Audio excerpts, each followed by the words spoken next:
Welcome to Presidium Tourism Terminal 2.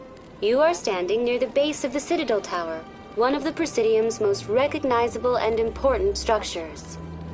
For your convenience, this terminal is programmed with information on the tower, the relay monument, and the keepers. Tell me more about the relay monument. Discovered by the Asari who first arrived at the Citadel, the relay monument is one of the station's most interesting and controversial features. What is the meaning behind this striking piece of art? Is it a tribute to Prothean vanity? A reminder of their conquest of the galaxy through mass relay technology? Or perhaps it is a symbol of unity, a Prothean acknowledgement that the relays would eventually lead other species here to the Citadel. No one can say for sure, making the relay monument a favorite topic of discussion among academics and scholars.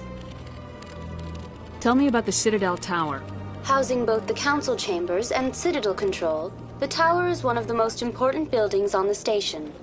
Access to these areas is restricted to those with the appropriate clearance.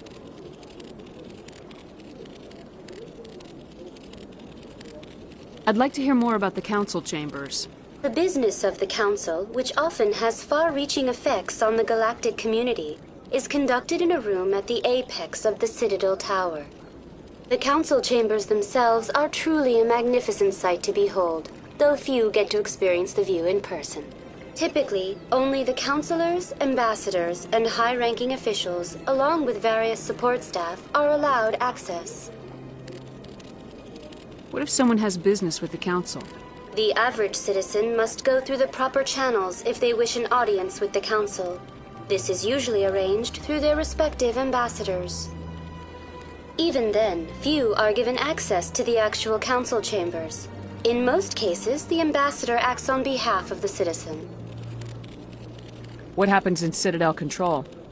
Citadel Control handles all incoming and outbound transit. Every ship within 2,000 kilometers of the Citadel is under the jurisdiction of Citadel Control. At peak capacity, they are responsible for monitoring upwards of 1,000 vessels. I'd like to hear more about the council chambers. The business of the council, which often has far-reaching effects on the galactic community. The council chambers themselves are truly a magnificent sight to behold, though few get to experience the view in person. Typically, only the councilors, ambassadors, and high-ranking officials, along with various support staff, are allowed access. I'm scheduled to have an audience with the council. Only a handful of visitors to the Citadel are ever granted that privilege. I would be jealous, but that is outside the scope of my programming. That's all for now. Thank you for using Avina. Have a pleasant day.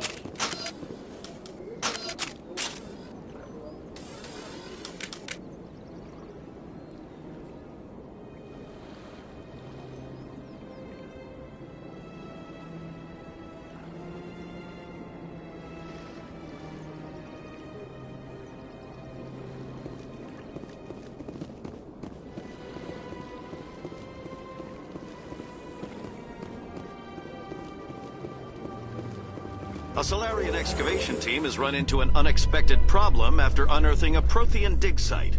Hanar protesters have blockaded the dig site, claiming that artifacts of the Enkindlers, as the Hanar call them, should not be disturbed. The excavation team has appealed to Hanar representatives on the Citadel to reach a diplomatic solution.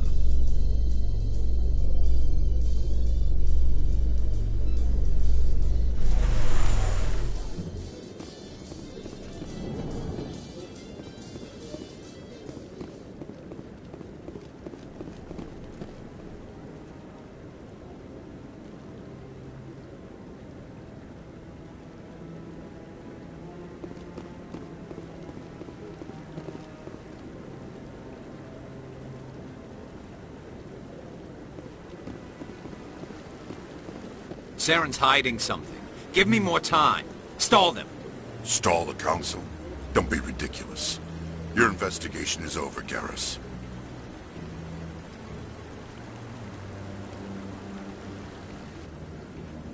Commander Shepard, Garrus Vicarian. I was the officer in charge of the C-Sec investigation into Saren. Come across anything I should know about? Saren's a Spectre. Most of his activities are classified. I couldn't find anything solid. But I know he's up to something. Like you humans say, I feel it in my gut. I think the Council's ready for us, Commander. Good luck, Shepard. Maybe they'll listen to you. You don't want to keep the Council waiting.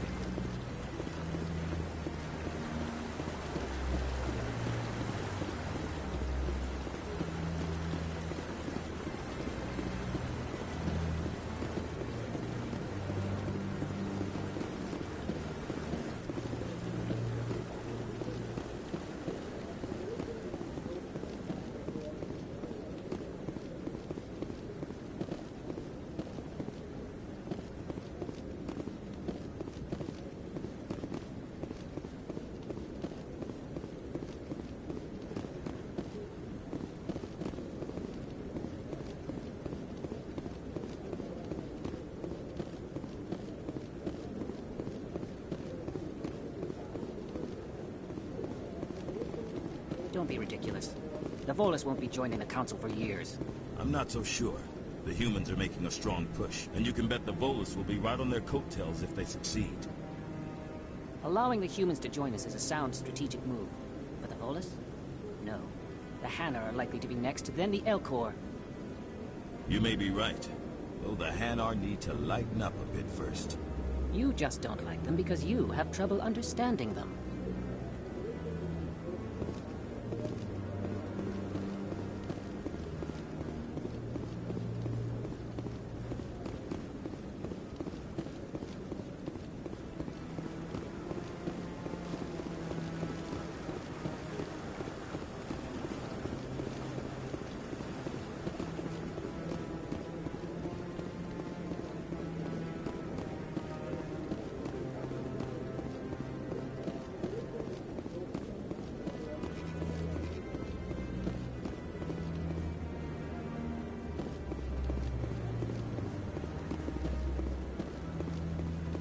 No, I'm waiting, Commander. Commander?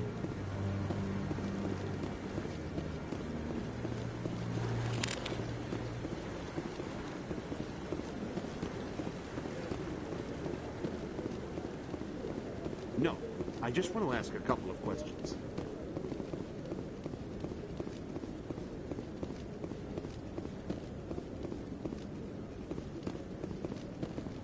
The hearing's already started. Come on.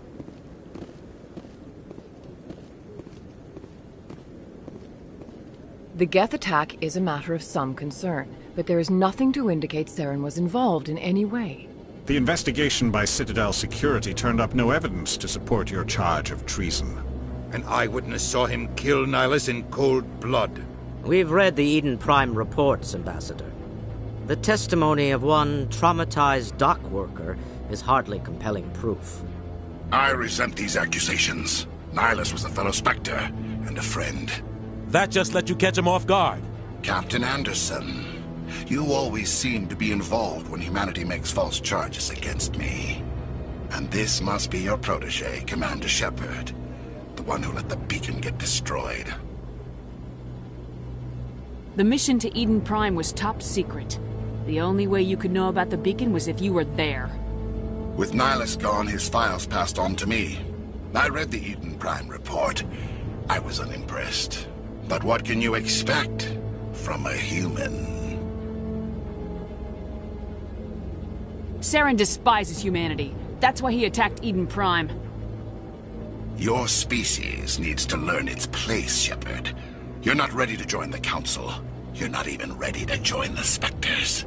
He has no right to say that. That's not his decision. Shepard's admission into the Spectres is not the purpose of this meeting. This meeting has no purpose. The humans are wasting your time, Counselor, and mine.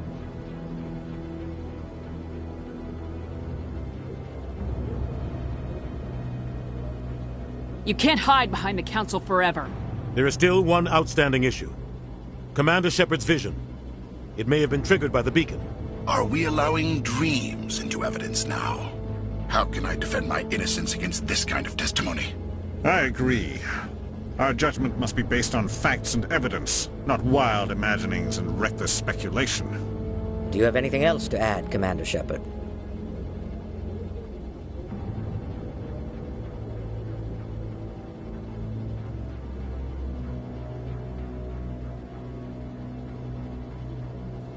You've made your decision. I won't waste my breath.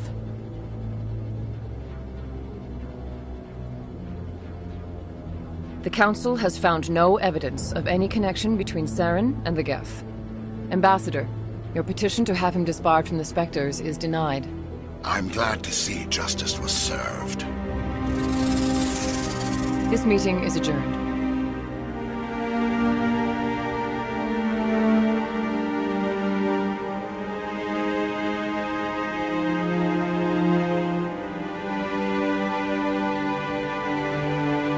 It was a mistake bringing you into that hearing, Captain. You and Saren have too much history. It made the Council question our motives. I know Saren. He's working with the Geth for one reason. To exterminate the entire human race. Every colony we have is at risk. Every world we control is in danger. Even Earth isn't safe. Tell me about this history between you and Saren. I worked with him on a mission a long time ago. Things went bad. Real bad. We shouldn't talk about this here. But I know what he's like. And he has to be stopped. We need to deal with Saren ourselves. As a Spectre, he's virtually untouchable. We need to find some way to expose him. What about Garrus, that CSEC investigator? We saw him arguing with the Executor. That's right. He was asking for more time to finish his report. Seems like he was close to finding something on Saren. Any idea where we could find him? I have a contact in CSEC who can help us track Garrus down. His name is Harkin. Forget it. They suspended Harkin last month, drinking on the job. I won't waste my time with that loser. You won't have to. I don't want the Council using your past history with Saren as an excuse to ignore anything we turn up. Shepard will handle this. You can't just cut Captain Anderson out of this investigation. The Ambassador's right. I need to step aside. I need to take care of some business. Captain, meet me in my office later. Harkin's probably getting drunk at Cora's Den. It's a dingy little club in the lower section of the wards.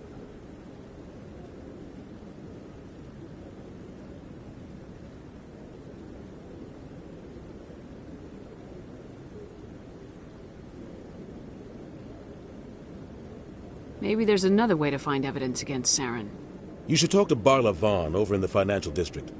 Rumor has it he's an agent for the Shadow Broker. The Shadow Broker?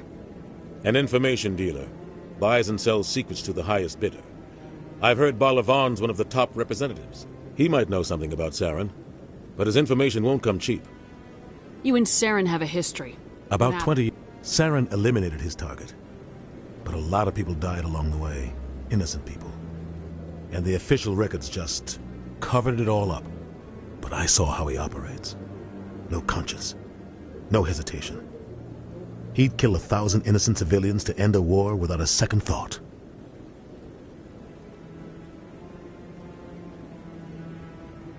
Our ambassador doesn't seem to get along with the Council. He's just frustrated. The Council's always preaching that we need to be part of the galactic community. But for them, it's a one-way street. They want us to expand and settle unstable regions like the Skillian Verge and the Attican Traverse. But when we run into trouble, they don't want to help us out. Everyone knows it's only a matter of time until we get a seat on the Council. The Ambassador just thinks it should happen sooner rather than later. And I agree. Maybe they'd let us join the Council if we were more willing to cooperate with the other species. Of course they would. If we did everything they told us to, they'd love to have us on the Council. But it wouldn't be much of a deal for us. I understand their side. They don't want us dominating the Council. It's founded on cooperation and alliances.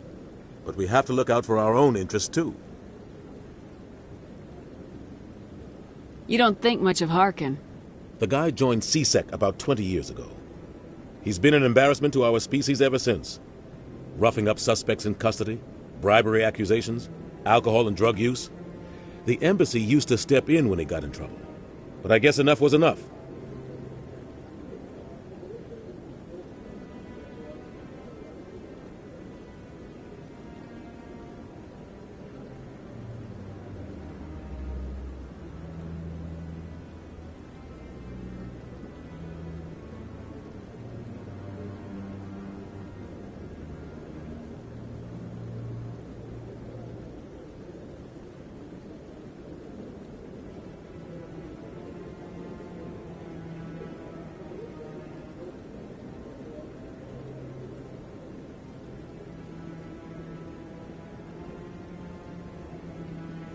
guy's a scumbag.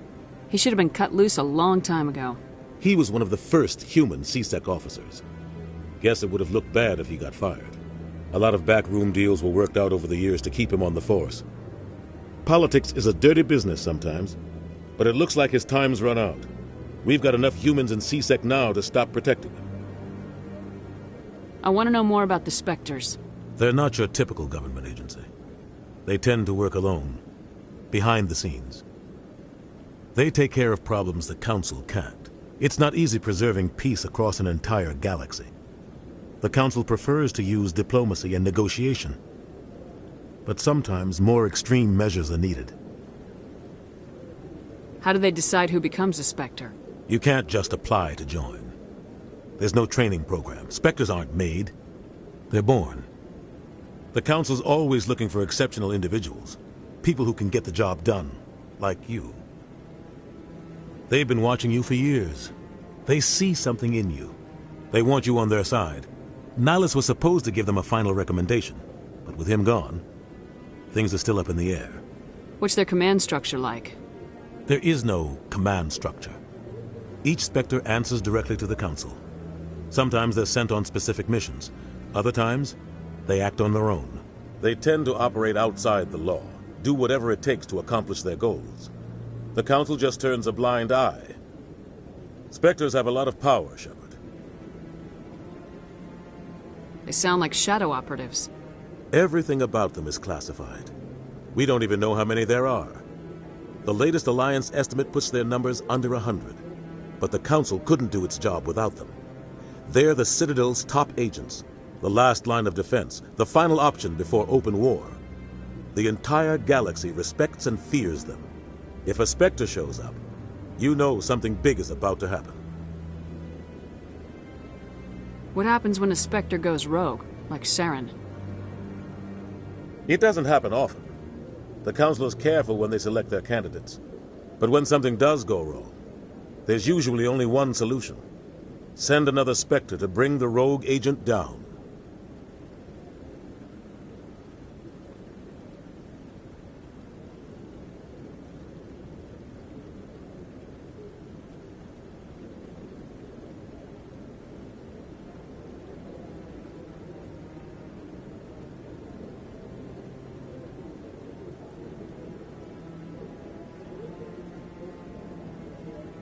They sound like shadow operatives. Everything about them is classified. We don't even know how many there are. The latest Alliance estimate puts their numbers under 100. But the Council couldn't do its job without them. They're the Citadel's top agents, the last line of defense, the final option before open war. The entire galaxy respects and fears them. If a Spectre shows up, you know something big is about to happen. I should go. Good luck, Shepard. I'll be over in the ambassador's office if you need anything else.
Evidence against Saren. Saren's one of their best operatives. It's only natural they take his word over ours. Oh, so now we just chase leads while this smug Turian runs around with his Geth troopers. That's politics, Chief. I hate politics.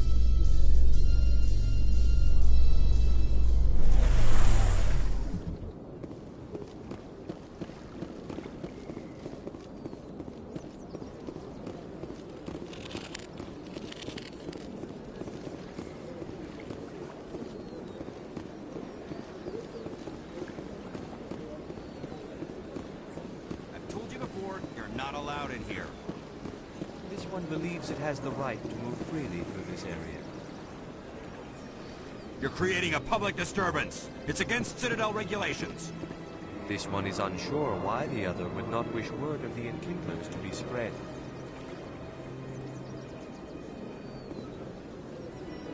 Do you desire to learn of the Enkindlers? Or has the Honorable C-Sec officer enlisted assistance? What's going on here? The C-Sec officer requests that this one purchase an evangelical permit to spread the truth of the Enkindlers. Let me talk to the C-Sec officer. Perhaps I can explain the situation. This one would... That Hanar refuses to listen to reason. Why can't it act in an orderly and lawful manner? Are there laws being broken here? I am not unreasonable. The Hanar is free to spew its nonsense once it purchases an evangelical permit.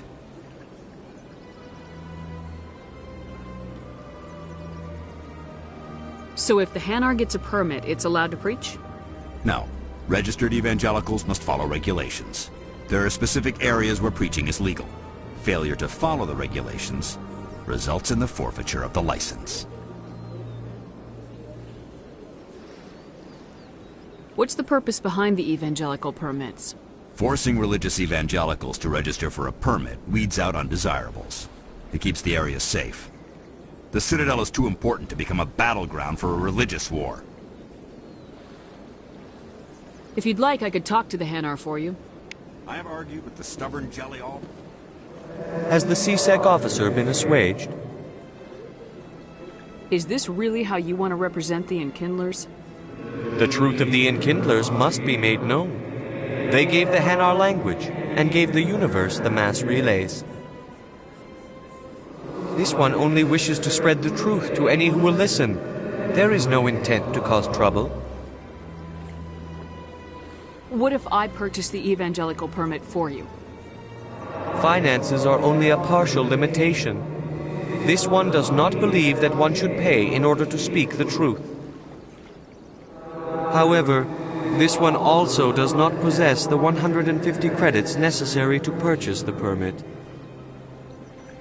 150 credits. This should cover you. This is a most appreciated action. You are not of the Hanar, but you wish to help spread the truth of the Enkindlers. This one will not cause any further trouble for the C-Sec officer. This one offers its thanks.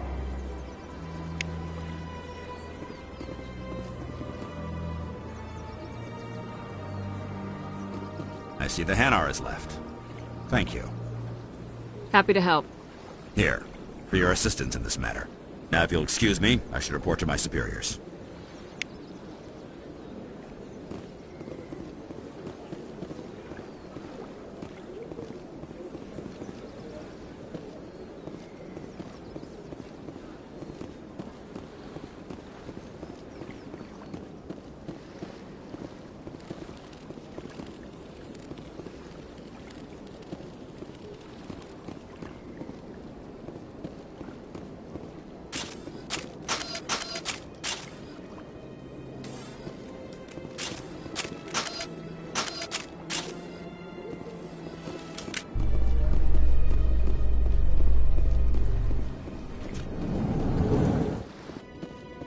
So, Williams, you happy you signed on with Commander Shepard? I'm not sure, Lieutenant. Every time I think I have a handle on things, the universe banks hard to port. Well, don't let anybody know. A big gun and a confident attitude will get you through a lot in life.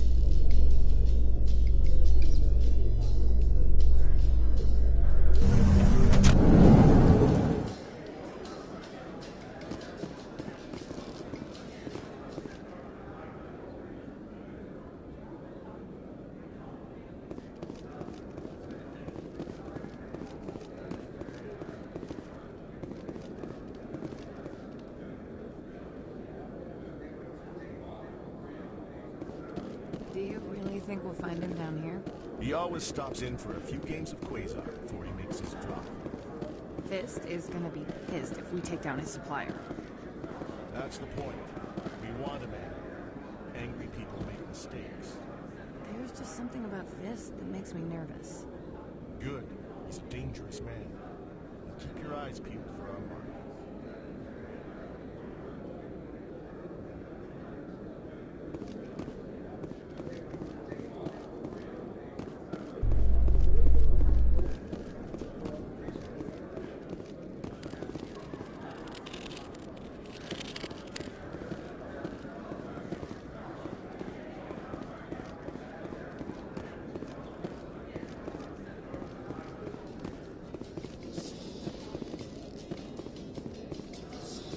Binary Helix has settled out of court with a Krogan group that had accused the Genetics Corporation of fraud. The Krogan group had contracted Binary Helix to perform studies with a long-range goal of curing their genetic sterilization. The group later sued for a return of investment money when the study produced no viable results.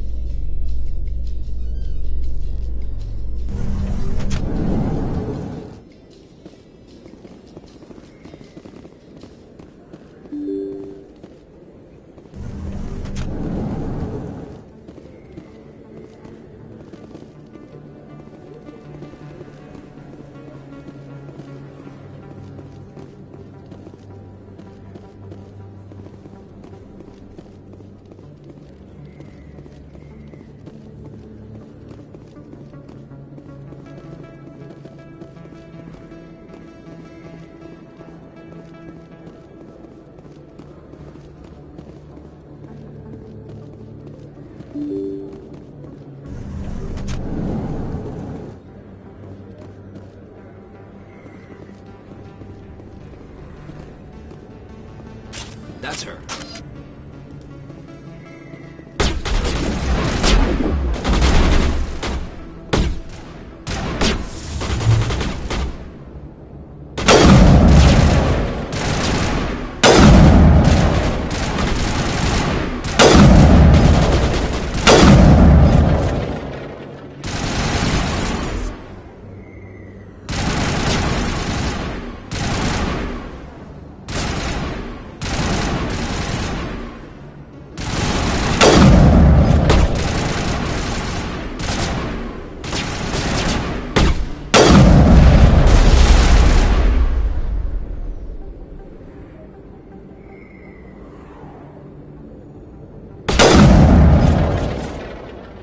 Those were Saren's men. Think we're good, Commander.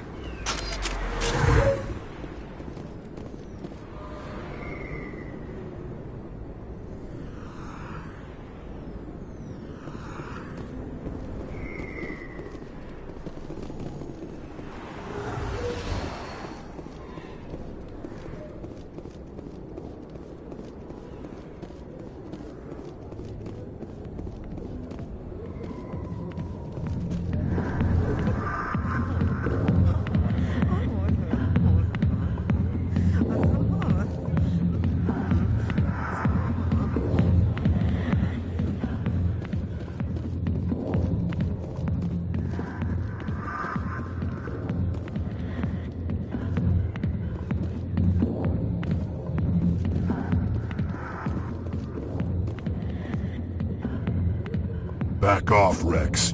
Fisk told us to take you down if you showed up. What are you waiting for? I'm standing right here. This is Fisk's only chance. If he's smart, he'll take it. He's not coming out, Rex. End of story. This story is just beginning. Out of my way, humans. I have no quarrel with you. What was that all about? Who knows? Let's just try not to get caught in the middle.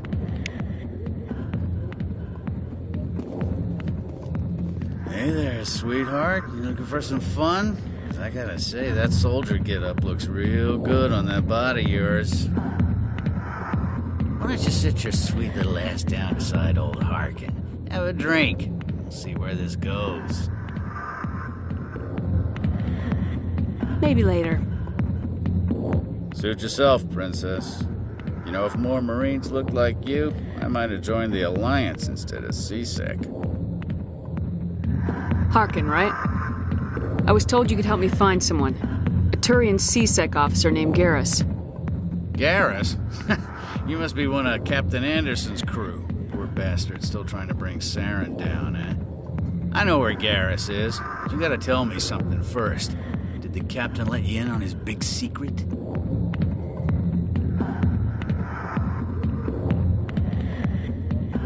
I just need to know where Garrus is. But it's all related, don't you see? The captain used to be a Spectre. Didn't know that, did you? It was all very hush-hush. The first human ever given that honor, and then he blew it. Screwed up his mission so bad they kicked him out. Of course, he blames Saren. Says the Turians set him up. Why'd they kick him out? Have to ask him. I never heard any of the details. Bet it's a good story, though. The hero's fall. Classic tragedy. You said they covered all this up. How'd you hear about it? I spent 20 years working cases here on the Citadel. People on this station love to talk. Secrets are like herpes. If you got them, you might as well spread them around.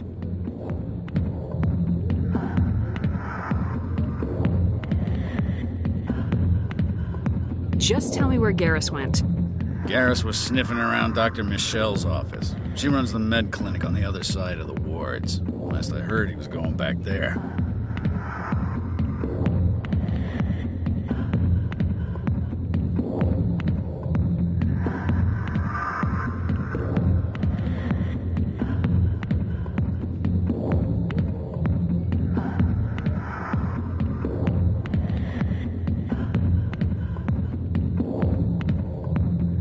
What do you know about Garrus? Damn hothead is what he is. Still figures he can save the world. Always bucking heads with the Executor. He'll pay for it soon enough. The Executor loves to put us lowly field agents in our place. Just look what happened to me. You need to look in a mirror. Sober up and take some responsibility for yourself. Save your sermons. This ain't no church. What's it like working for CSEC? You mean, what was it like? The Executor suspended me without pay. Recurring violations. CSEC was keeping a file on me. Can you believe that? Every mistake I ever made went into the books. Get a little rough with a suspect, note in the file. Have a couple of drinks on duty, note in the file. Skim a couple of credits off a drug bust, note in the file. It's a goddamn witch hunt. How well do you know Captain Anderson? Met him a few times over the years. One of those hardcore military guys. Yes, sir. No, sir. Can't have any fun with a stick up your ass, sir. That's probably why he climbed the Alliance ranks so fast. The military loves brown-nosers. The captain's a good soldier. Sure, whatever. Dress him in a fancy suit, pin some shiny medals on his chest, and call him a hero. Everybody else does. But if he's so great, why'd the Spectres kick him out? Go ask him about that, sweetheart. The name's Commander Shepard. Remember that, unless you want to start picking your teeth up off the floor. Relax. That's the problem with you Alliance types. No sense of humor. I'm out of here. Yeah, good. Go. Let me drink in peace. None. Commander. What do you want? I'm here on Shayura's behalf. Your lies are hurting her. Good! Her lies have been killing me for days. I've seen a lot of horrible things in my days, and there's only one woman in this damn galaxy that helps me forget it. So if you feel that way, then why spread lies about her? Because she rejected me! Me! Septimus Oraka, General of the Turian Fleet! Is she really worth it? There must be other women. It's not just any woman I want. It's her, and her alone. Look, kid, I appreciate what you're trying to do, but don't waste your time. Enjoy your drink, General. Yeah, off you go. See you later, kid. I don't feel right just leaving like this. Don't waste your time, kid. Run away now, while you still can. You need to start acting like a general if you want to beat this. I spent all my life acting like a general, and what did it get me? Huh? No, those days are over. I'll just be what I am. A tired, lonely, worn-out soldier. Do you really want to be remembered this way? No, I'd rather not be remembered at all. But I see your point. So you think it's that easy? Just straighten up and act like a general? I don't think it could hurt. Huh. Maybe you're right, Commander. Shaira's worth the effort. Even if she won't have me back. This is no place for someone of your stature, General. All right. I'll go to her. After I've had a cold shower or two. Say, you're a bright kid. Would you be interested in earning a few extra credits? What do you want me to do? There's an L-Corps diplomat out there who believes Shaira gave up his secrets. Why does he think that? Because I told him. Look, I just need you to convince him of the truth. What makes you think he'll believe me? You'll bring him proof. Take this datapad. It shows where I got my info. It will exonerate Shaira and convince the L-Corps. Who am I taking it to, and where is he? His name is Zaltan. He's an L-Corps diplomat. He's over in the embassies complaining about Shaira. Well, here's to soldiers acting like soldiers. Thanks, Commander. You know, you might make a good general yourself one day. Hard to imagine a general like that getting so upset about a woman. That's because you don't understand women, kid.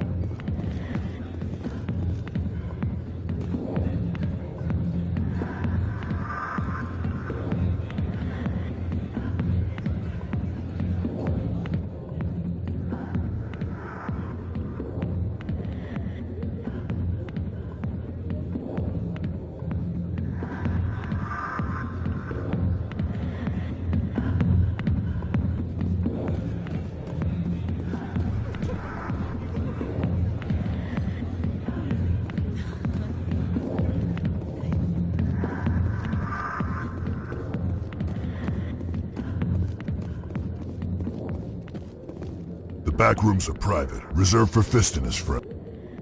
Who's Fist? He owns this club, but the customers have to stay out front. What did that other Krogan want? Rex. Personal matter. Not real chatty, is he? Goodbye. Enjoy the club.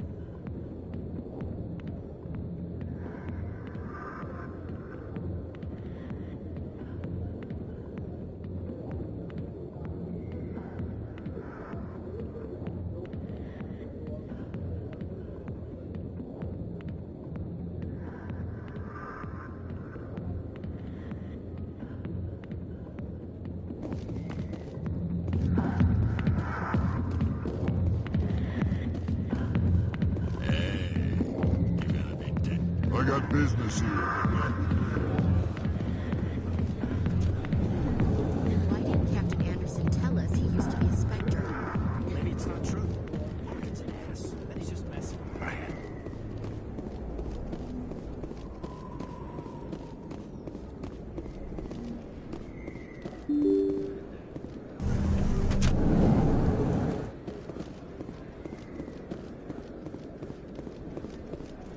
Hello there. Welcome to Moorland's famous shop. You want many good supplies, yes? Let me see what you have. Oh, you will be pleased, I think. Very good things I have. You will see.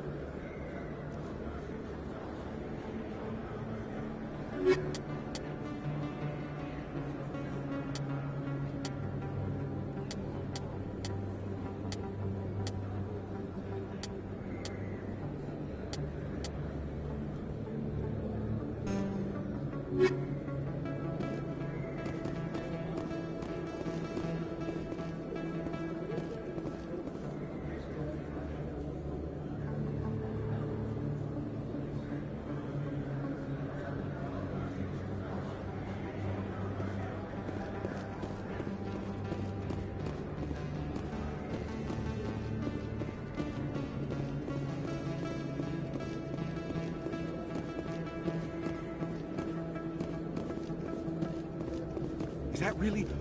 You're Commander Shepard, the hero of Eden Prime. I am so honored to meet you. Nice to meet you. And you are? My name is Conrad. Conrad Werner. They say you killed more than 100 Geth on Eden Prime. I spent most of my time trying to stay alive and help the colonists. Hey, I know you're probably busy, but do you have time for a quick autograph? Anything for a fan. Here. Thanks. I really appreciate it. My wife is going to be so impressed. I'll let you get back to work. But next time you're on Earth, I'd love to buy you a drink. Thanks again!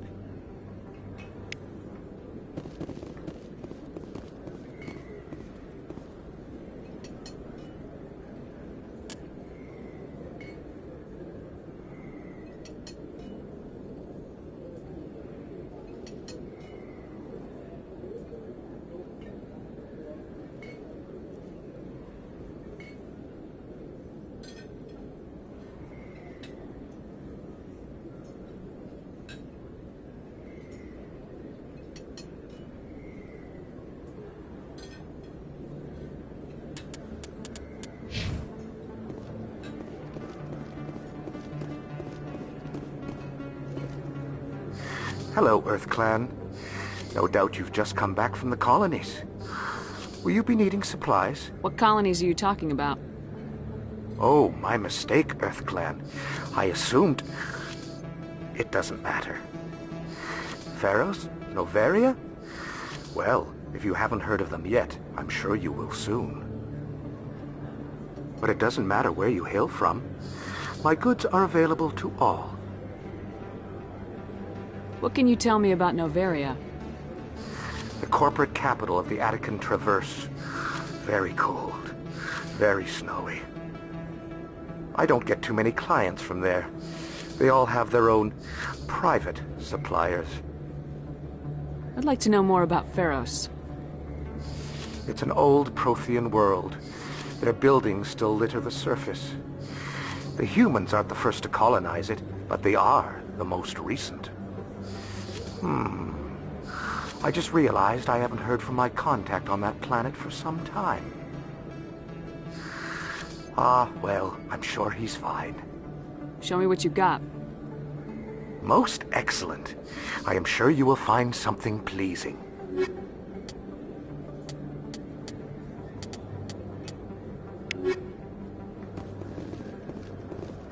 Best place on this ward to buy upgrades. I don't think you bought this here. I don't sell this mod. Look, I know it was you. I remember your face. Really, that's impressive.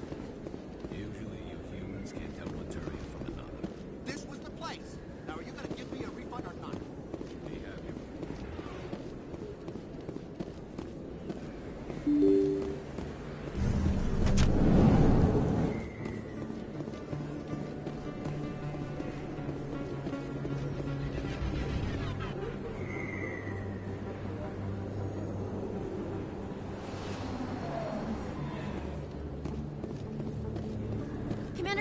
I'm Emily Wong. I'm an investigative journalist working here on the Citadel. Could I have a moment of your time? What do you need? I've been hunting for evidence of corruption and organized crime on the Citadel, but there are places I can't go. I was hoping you might share anything you find during your own investigation. I can make it worth your time. No promises, but if I find anything relating to your case, I'll inform you. Thank you, Commander. You won't regret it.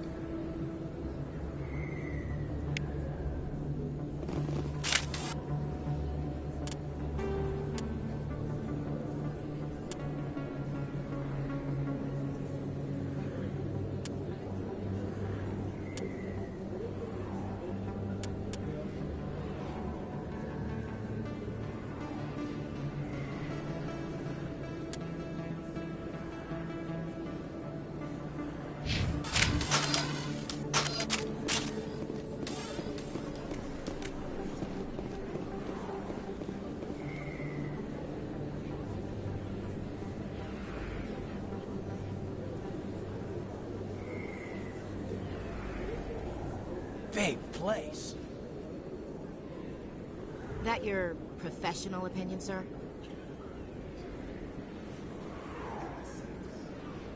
This isn't a station, it's a city. There must be millions here.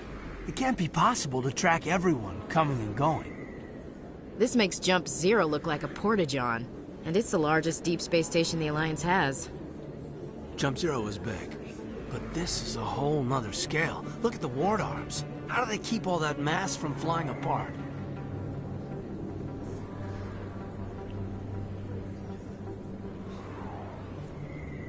The Council represents more races than I thought. No wonder they're careful with newcomers. They probably just want to keep everything running. It has to be hard keeping all these cultures working together. Or maybe they just don't like humans. Why not? We've got oceans, beautiful women, this emotion called love. According to the old vids, we have everything they want. When you put it that way, there's no reason they wouldn't like you. I mean, us. Humans, ma'am. You don't take much shore leave, do you, LT? Alright, laugh it up, Chief. I appreciate the thought, Alenko, but we're on duty here. Aye, ma'am. I'll walk drag, ma'am.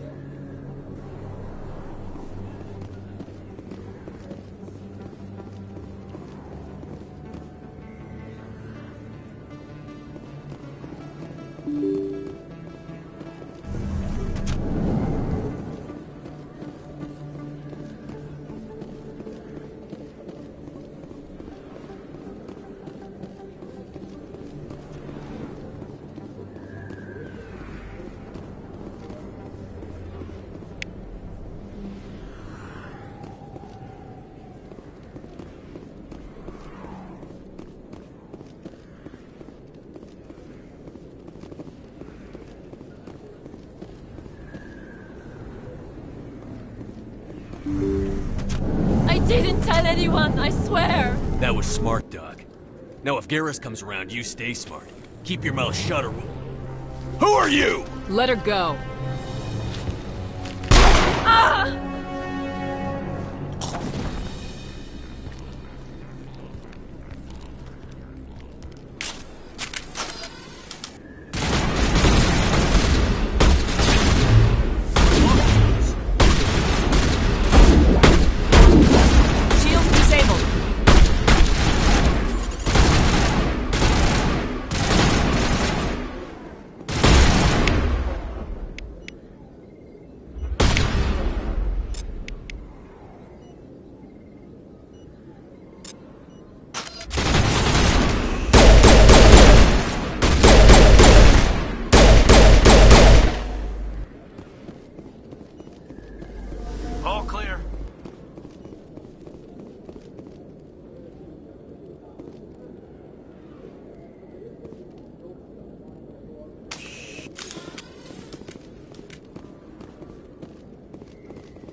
Perfect timing, Shepard.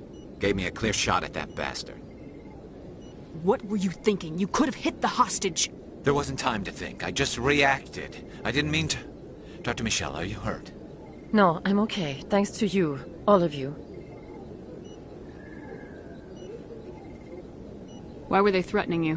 Who do they work for? They work for Feast. They wanted to shut me up, keep me from telling Garrus about the Quarian.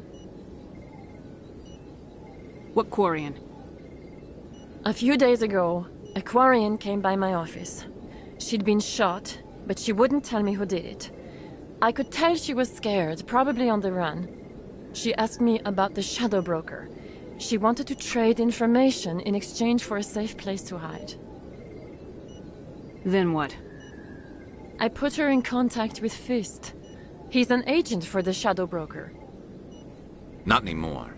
Now he works for Saren. And the Shadow Broker isn't too happy about it. Fist betrayed the Shadow Broker? That's stupid even for him. Saren must have made him quite the offer. That Quarian must have something Saren wants.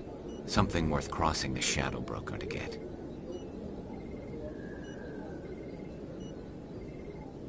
She must have something that proves he's a traitor.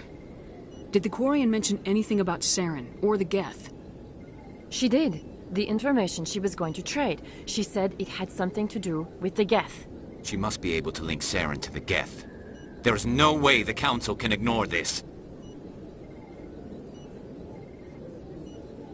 Time we paid Fist a visit. This is your show, Shepard. But I want to bring Saren down as much as you do. I'm coming with you. You're a Turian. Why do you want to bring him down? I couldn't find the proof I needed in my investigation, but I knew what was really going on. Saren is a traitor to the Council and a disgrace to my people.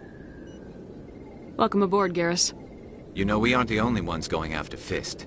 The Shadow Broker hired a Krogan bounty hunter named Rex to take him out. Yeah, we saw him in the bar. A Krogan might come in handy. Last I heard, he was at the C-Sec Academy. What's he doing there? Fist accused him of making threats. We brought Rex in for a little talk. If you hurry, you can catch him at the Academy before he leaves. Move out.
I never properly thanked you for saving me from Fist's thugs, Commander.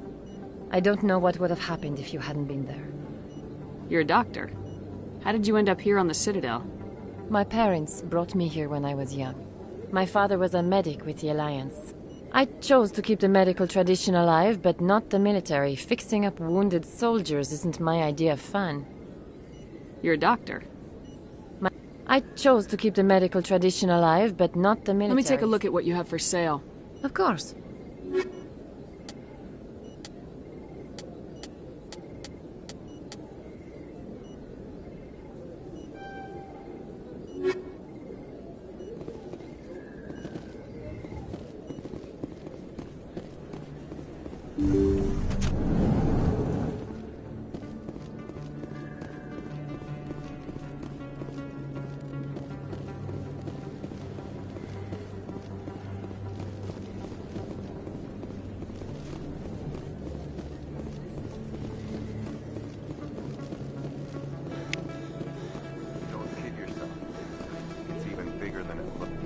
would you know?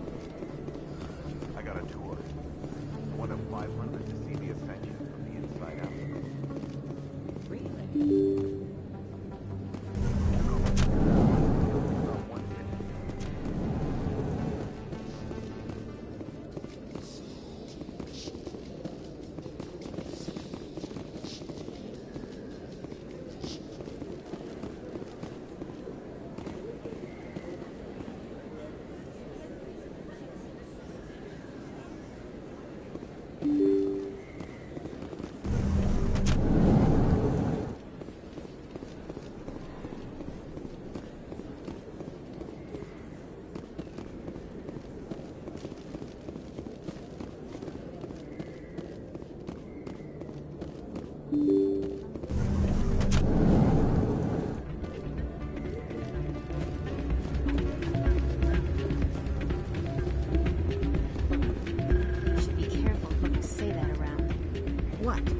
Everyone knows Fist is one of the local criminals. Maybe, but I wouldn't go shouting it from the mountaintops. Yeah, unless you want to end up on his hit list. Yes, I heard he actually buried some corpses under the stage at Cora's Den. I wouldn't put it past him. Yes, and it might explain the stench in that place. It's out of my hands, Lieutenant. I'd bring her back in a second, but she doesn't want to come. I know. I'll see if I can talk some sense into her next time I see her. Welcome to Flux. Name's Doran. What can I do for you? Is this a casino? Among other things, yes. We've got some quasar stations, if you're interested. Are you the owner? Owner, cook, and bartender. I've even been known to dance a little when the mood strikes me. We've got some quasar stations, if you're interested. Goodbye. Enjoy your time here at Flux.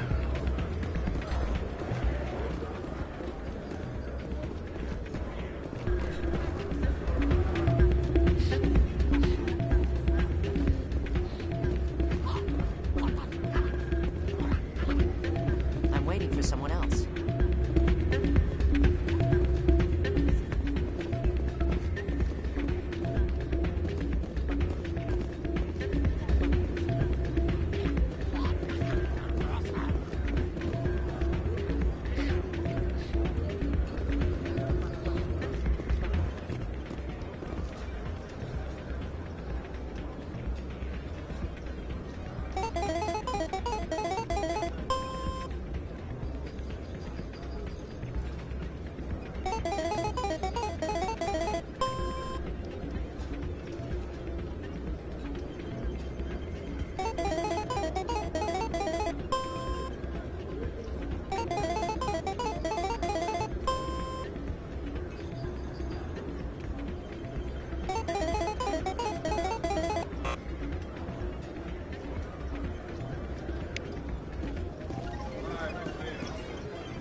Best place on this ward to buy upgrades.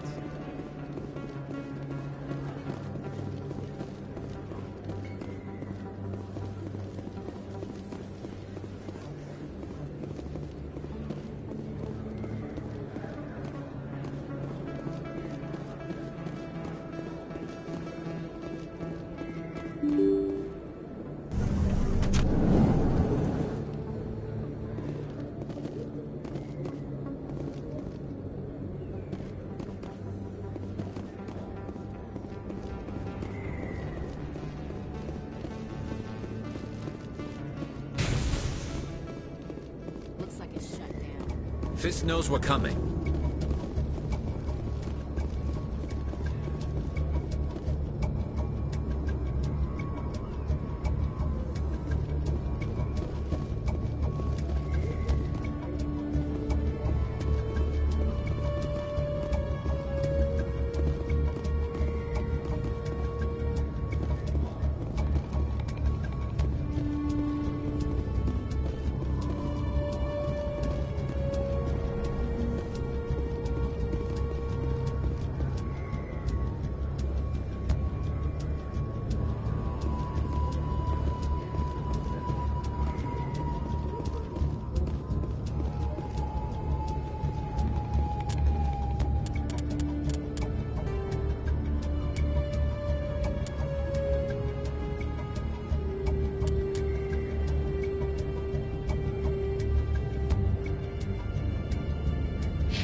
In remembrance of Eden Prime, we present another Profile in Courage with serviceman Nirali Bhatia.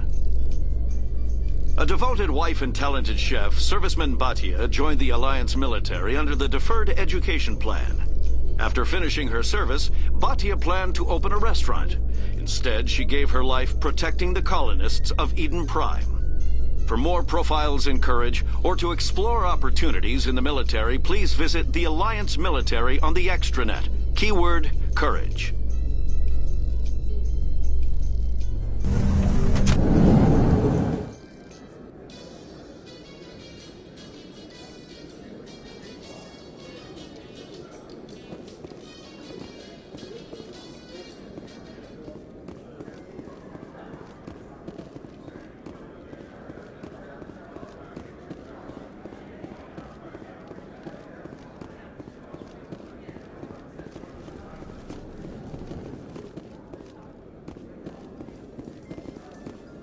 In entertainment news, Francis Kitt has announced plans to direct Hamlet with Elcor cast members. The production will open dramatic theater to the Elcor with a Hamlet who uses Elcor body language and pheromones. Kit claims that he's also excited by giving a human audience the chance to judge Hamlet by his deeds and not his emotions.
The Asari, the second species to join the Citadel, the Solarians are warm-blooded amphibians with a hyperactive metabolism.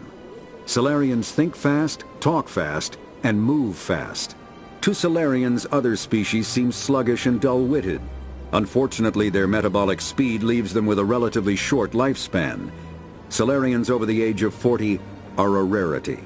The Solarians were responsible for advancing the development of the primitive Krogan species to use as soldiers during the Rachni Wars. They were also behind the creation of the genophage bioweapon the Turians used to quell the Krogan rebellions several centuries later. Solarians are known for their observational capability and non-linear thinking. This manifests as an aptitude for research and espionage. They are constantly experimenting and inventing, and it is generally accepted that they always know more than they are letting on. Roughly 50,000 years ago. 50,000 years ago, the Protheans were the only space... Though now extinct, the Rachni once threatened every species in Citadel space. Over 2,000 years ago, explorers foolishly opened a mass relay to a previously unknown system, and encountered something never seen before or since. A species of spacefaring insects, guided by a hive mind intelligence. Unfortunately, the Rachni were not peaceful, and the galaxy was plunged into a series of conflicts known as the Rachni Wars. Attempts to negotiate were futile, as it was impossible to make contact with the hive queens that guided the race from beneath the surface of their toxic home world. The emergence of the Krogan ended the Rachni Wars. Bred to survive the harshest environments, the Krogan were able to strike at the queens in their lairs and reclaim conquered council worlds. But when Krogan fleets pressed them back to their homeworld, the Rachni refused to surrender, and the Krogan eradicated them from the galaxy. The Geth are The Hanar are a Citadel species known for excessive politeness. They speak with scrupulous precision and take offense at improper language. Hanar that expect to deal with other species take special courses to help them unlearn their tendency to take offense at improper speech. All Hanar have two names. The face name is known to the world. The soul name is kept for use among close friends and relations. Hanar never refer to themselves in the first person in conversation with someone they know on a face name basis. To do so is considered egotistical, so instead they refer to themselves as this one, or the impersonal it. Their homeworld, Kajay, has 90% ocean cover and orbits an energetic white star, resulting in a permanent blanket of cloud. Due to the presence of Prothean ruins on the world, many Hanar worship them, and Hanar myths often speak of an elder race that civilized them by teaching them language.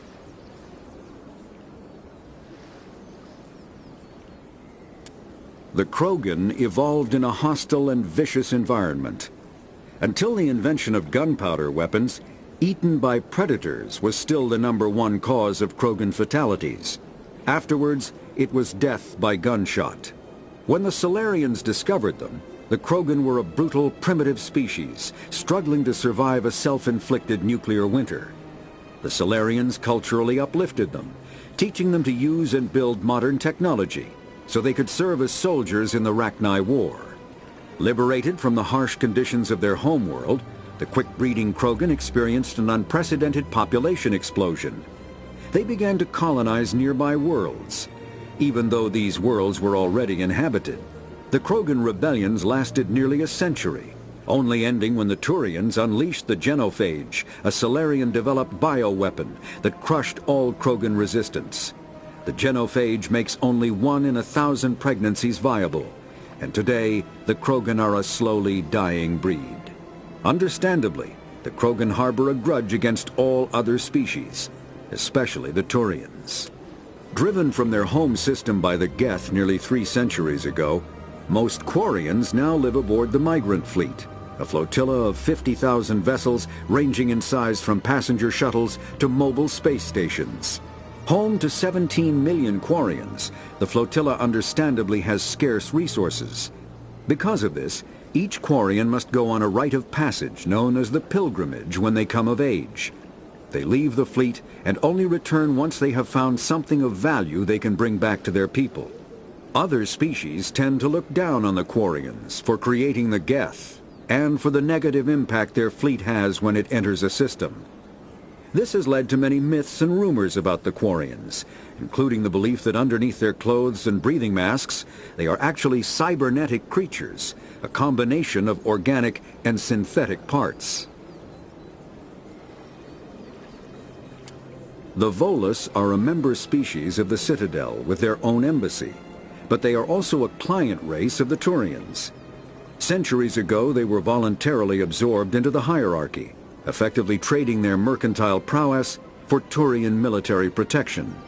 Erun, their homeworld, lies far beyond the normal life zone of its star. However, the world has a high-pressure greenhouse atmosphere that traps enough heat to support an ammonia-based biochemistry. As a result, the Volus must wear pressure suits and breathers when dealing with other species, as conventional nitrogen-oxygen air mixtures are poisonous to them, and in the low-pressure atmospheres tolerable to most species, their flesh will actually split open. Volus culture is tribal, bartering lands and even people to gain status. This culture of exchange inclines them to economic pursuits. It was the Volus who authored the Unified Banking Act, and they continue to monitor and balance the Citadel economy. After the Geth secure the Citadel. After the Geth secure a location, they round up and impale dead and living bodies on mechanical spikes. The spikes rapidly transform these victims into withered husks, extracting water and trace minerals, and replacing them with cybernetics. The cybernetics reanimate the lifeless flesh and tissue, transforming the bodies into mindless killing machines. Some Alliance soldiers refer to the husk-generating spikes as dragon's teeth. a reference to the mythological berserkers who sprang up from the earth wherever the teeth of the dragon Eris were planted. Dragons' teeth and husks bear little resemblance to other pieces of Geth technology. No one is sure why a synthetic race would bother to drain the minuscule amount of recoverable resources from organic corpses, though the value of reusing them as shock troops is obvious. The Citadel. The Council is an executive committee composed of representatives from the Asari Republics, the Turian Hierarchy, and the Solarian Union. Though they have no official power over the independent governments of other species, the Council's decisions carry great weight throughout the galaxy.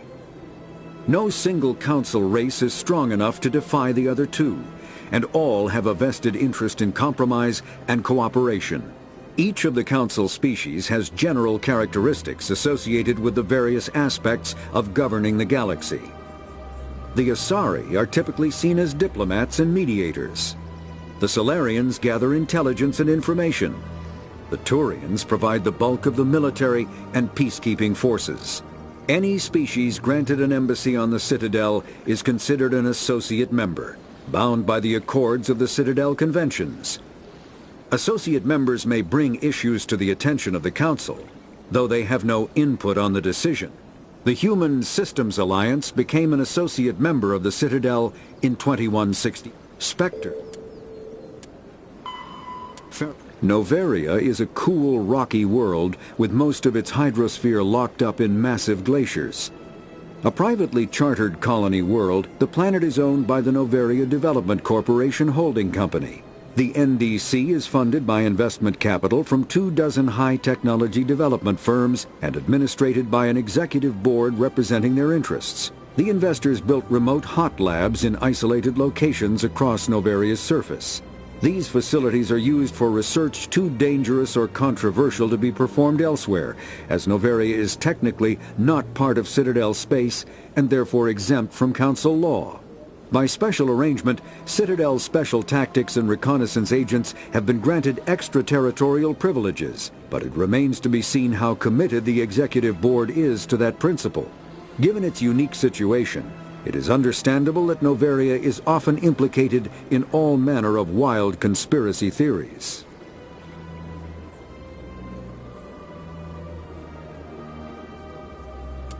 Pharos is a habitable world in the Attican Beta Cluster. 2/3 of the habitable surface is covered with the ruins of a crumbling Prothean megatropolis. In the millennia since the Prothean extinction, the ruins have been repeatedly picked over by looters many times. Pharos was considered a poor prospect for colonization, as little open ground remains for agriculture. The only sizable freshwater sources are the poles, which are tapped by the decaying Prothean aqueduct systems. The dead cities, while in good condition considering their antiquity, are of uncertain stability. Ground level is congested by 12 meters of fallen debris, and the air is fouled by dust. In 2178, the Human Exogeny Corporation announced its intention to place a permanent colony on Pharos to thoroughly explore the ruins. The pioneer settlement was placed on the upper levels of several intact skyscrapers, using the surviving Prothean aqueducts and rooftop hydroponic gardens to support the population. Biot, a virtual intelligence, is an advanced form of user interface software.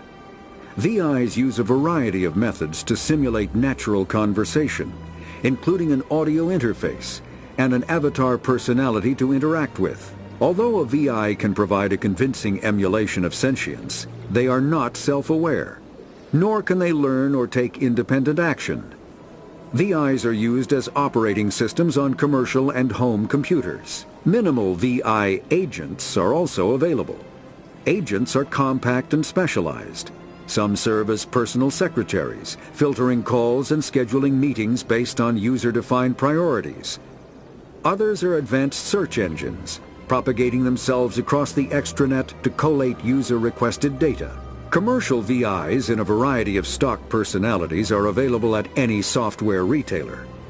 Boutique firms and hobbyists also build unique VIs to personal specification.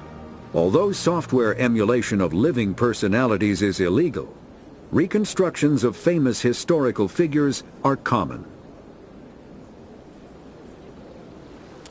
Mass relays are feats of Prothean engineering advanced far beyond the technology of any living species. They are enormous structures scattered throughout the stars and can create corridors of virtually mass-free space, allowing instantaneous transit between locations separated by years or even centuries of travel using conventional FTL drives. Primary mass relays can propel ships thousands of light years, often from one spiral arm of the galaxy to another. However, they have fixed one-to-one connections. A primary relay connects to one other primary relay and nowhere else. Secondary relays can only propel ships across a few hundred light years. However, they are omnidirectional. A secondary relay can send a ship to any other relay within its limited range. There are many dormant primary relays whose corresponding twins have not yet been located. These are left inactive until their partner is charted, as established civilizations are unwilling to blindly open a passage that might connect them to a hostile species.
Strained greeting, human.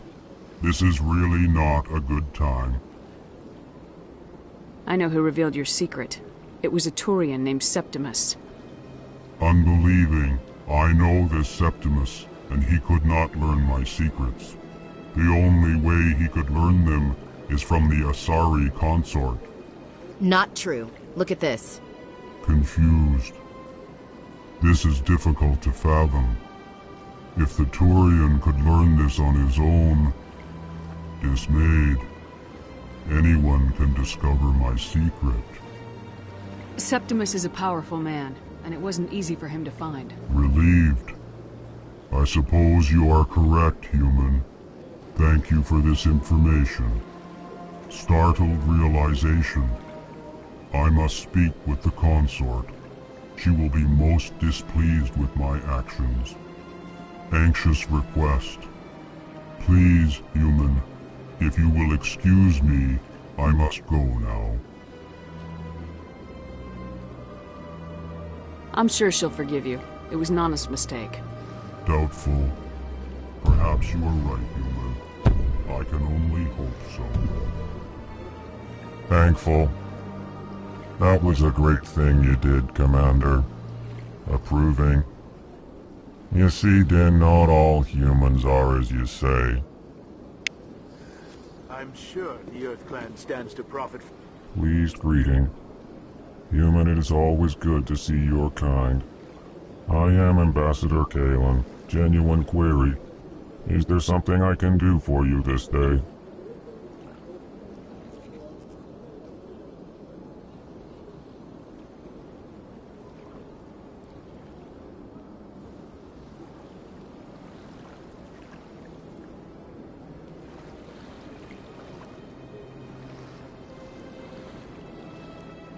Why do you explain what you're about to say? Our people communicate less through words and more through scent and slight movements. Plainly, we discovered our vocal expression was not enough to convey the feelings of our conversations to other species. Why do you bother, Kalen? These Earth Clan don't really care about our ways. Remorseful response, Din. You don't truly believe that, and if you do, I am very sorry for you. Tell me more about your species. Genuine enthusiasm. I delight in telling the history of my people. It is agreeable to share our culture with others. Tell me about the history and origins of the Elcor. The Elcor were just beginning to explore Council space when the Asari first made contact with us. With their help, we discovered the relay closest to our system, and from there the Citadel. Proudly. Within one lifetime we established a regular route to the Citadel, and quickly became one of the more active species living on this great station. I'd like to know more about the culture of the Elcor.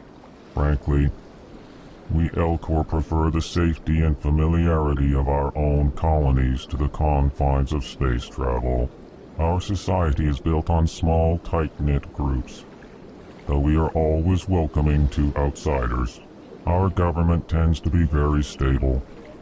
Our people are not very comfortable with sudden changes. What do you do here? Modestly, I work to bring the problems and the requests of the Elcor groups to the attention of the Council. Ha! They only give us these positions to keep us quiet. The Council doesn't care about our races. Chastising rebuke. Your tone is inappropriate, Din. This human is not to blame for your malcontent or your misconceived suspicions. Goodbye, Ambassador. Sincere farewell. Good day to you, human. Enjoy your time on the Citadel. Ah, the Earth Clan again.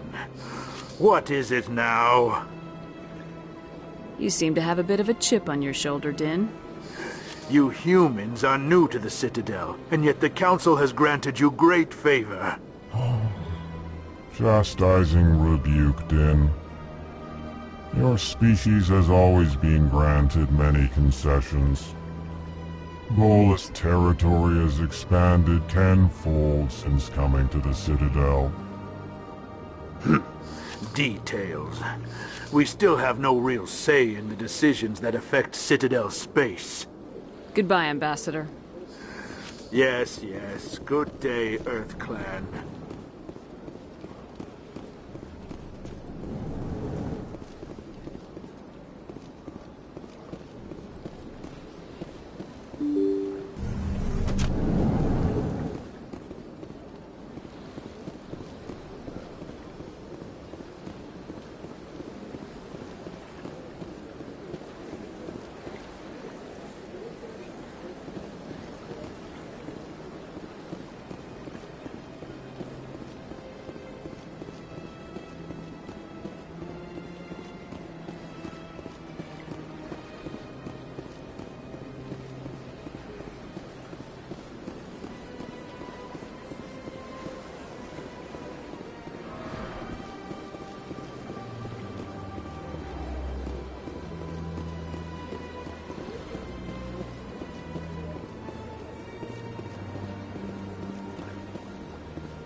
Septimus has sent word. Apparently, he sought the consort's forgiveness.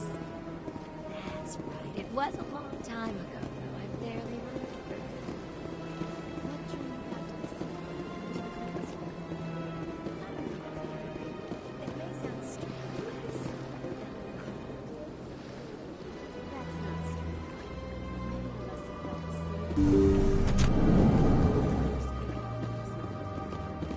same. Commander, I recently received a lovely note from Septimus. Thank you for speaking with him. Even the Alcor diplomat has withdrawn his campaign against me. It was my honor to aid you. You are too kind, Commander, but I would not expect you to help me out of the kindness of your heart. I also have one more thing to give you, if you are interested. I'd be honored. I offer a gift of words, an affirmation of who you are and who you will become. I see you. Your uniform fits as though you were born wearing it. You are a soldier through and through, proud, solitary, alone, but it gives you strength. That strength is what kept you alive when everyone around you was dying. You alone survived. You will continue to survive. This may be who you are, but it is not who you will become. It only forms the basis for your future greatness. Remember these words when doubt descends, Commander. You have quite a gift, Shaira. Thank you. Not everyone appreciates it as you do. Never underestimate the power of words. Here, Commander. In light of your efforts with the Alcor ambassador, I would like you to have this small trinket.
What is it?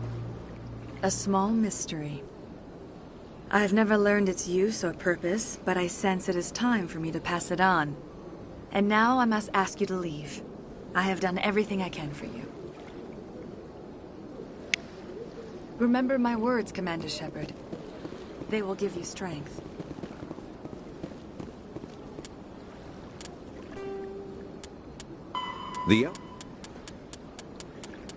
The Elcor are a Citadel species native to the high-gravity world Dakuna. They are massive creatures, standing on 4 muscular legs for increased stability. Elcor move slowly, an evolved response to an environment where a fall can be lethal. This has colored their psychology, making them deliberate and conservative. Elcor speech is ponderous and monotone. Among themselves, scent, slight movements, and sub-vocalized infrasound convey shades of meaning that make a human smile seem as subtle as a fireworks display. Since their subtlety can lead to misunderstandings with other species, the Elcor often go out of their way to clarify when they are being sarcastic, amused, or angry. Dakuna's high gravity impedes mountain formation. Most of the world consists of flat, open plains, which prehistoric Elcor wandered across in small family bands. Modern Elcor still prefer open sky, and can become restless and uncomfortable on long starship journeys.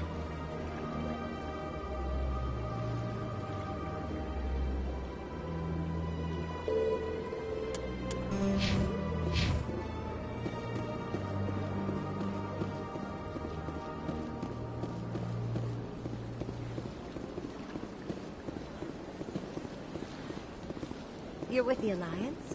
My brother's a private back on Earth.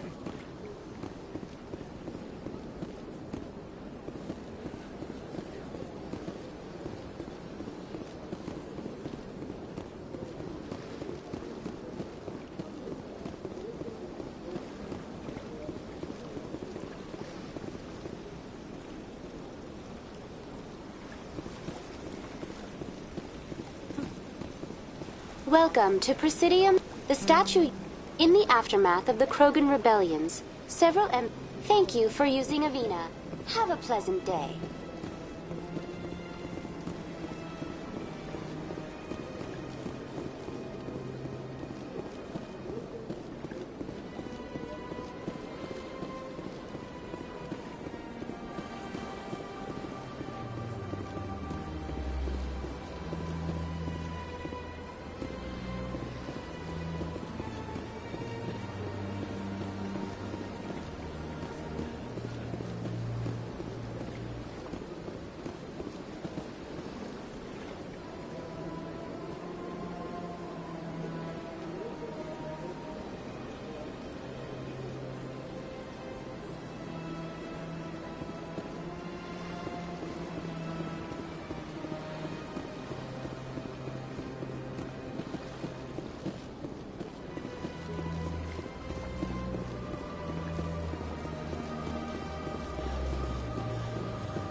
Reports are circulating that Alliance Ambassador Udina has accused a Spectre of orchestrating the attack on Eden Prime. Udina reportedly based his accusation upon eyewitness accounts of the scene, but lacked the evidence to demand further investigation. When asked to comment, a council spokesperson would only state that the investigation of the attacks upon Eden Prime was currently ongoing.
Witnesses saw you making threats in Fist's bar. Stay away from him. I don't take orders from you. This is your only warning, Rex. You should warn Fist. I will kill him. You want me to arrest you? I want you to try.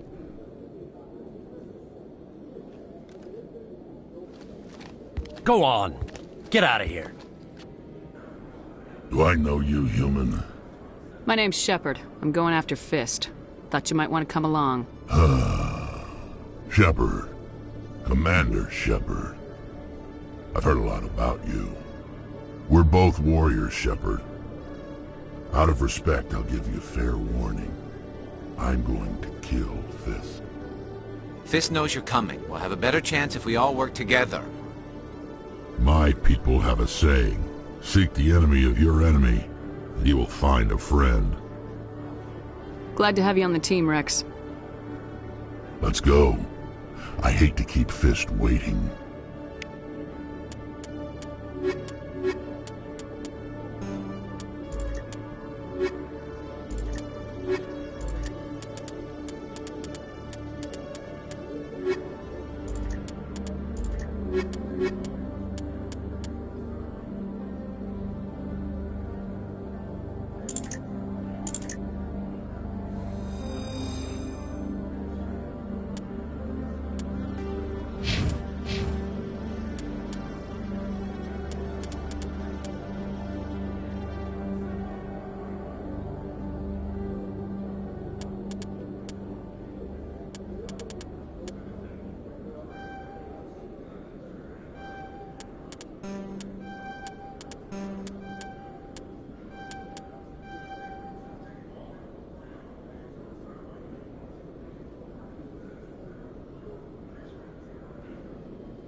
business partner. Hey there! Oh, you're not C-Sec, are you?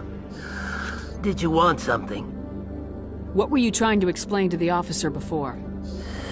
My colleague is trying to kill me, and I thought we were friends. How do you know he wants you dead? He's changed. He won't talk to me at work anymore, and he started following me.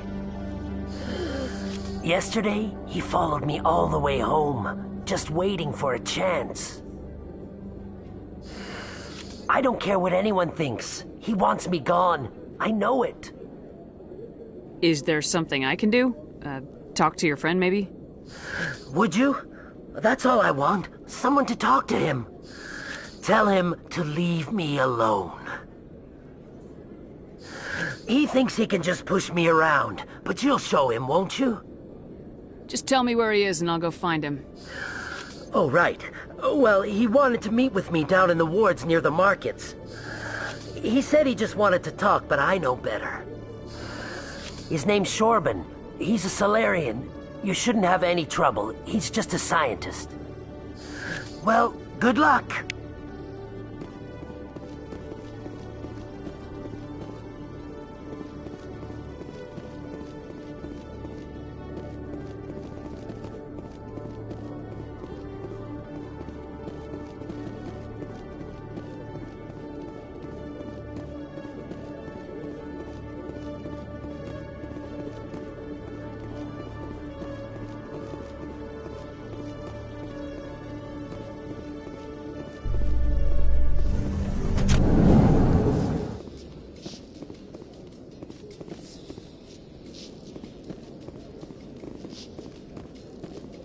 Celebrations are being planned for the anniversary of the end of the Rachni Wars. Many Council worlds, particularly Asari and Solarian colonies, will hold victory parades to commemorate the defeat of the invading Rachni. In a rare admission of debt, several Asari colonies have invited Krogans to be honored for the victories the uplifted Krogans made possible.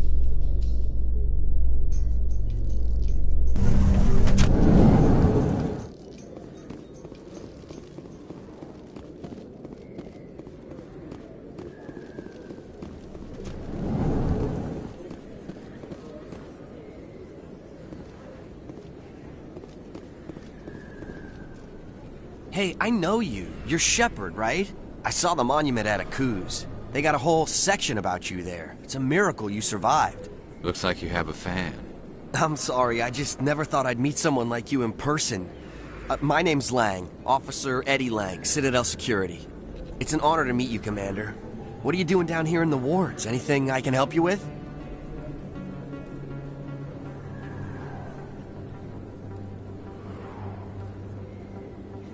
Why'd you join Citadel Security? I don't know. Seemed like the right thing to do, you know? Maybe it's in my blood. My grandfather was a cop back on Earth. It's kind of what C-Sec is. Police for the Citadel. I'm still pretty new at it, but I like it so far. Way more interesting than staying back on Earth. You get to meet all kinds of cool aliens, like those Hanar. Wild. Plus, C-Sec gets a lot of respect here. We uphold the law. People, even aliens, appreciate that. How do you like working here on the Citadel? This place is amazing. I've been here almost a year, and I still haven't seen a tenth of it. The Presidium's just so beautiful. Good place to go and relax. But I really like it here down in the wards. There's always something going on somewhere. Like that new club they just opened a few months ago, Flux. Wicked scene in there, Commander. You should check it out when you have some time. What do you know about Spectres? Just the stuff they show in the vids. They always make them out to be super agents on secret missions to save the galaxy. I know it's not really like that, though. Some of the other C-Sec guys don't like them too much, figure they shouldn't be able to operate outside the law. But if they were so bad, the Council wouldn't use them, right? Do you know a C-Sec officer named Harkin?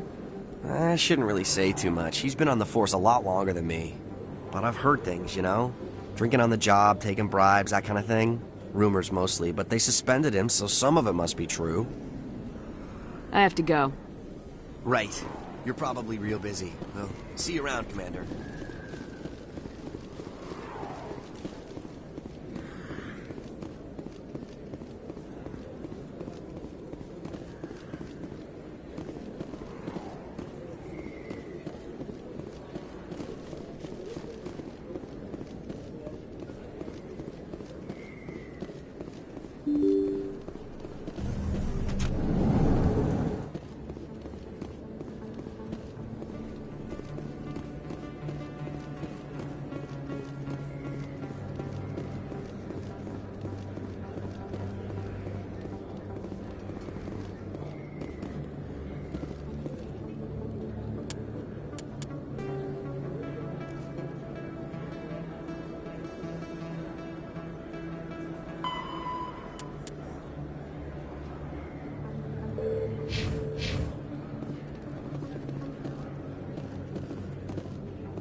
Hold it right there.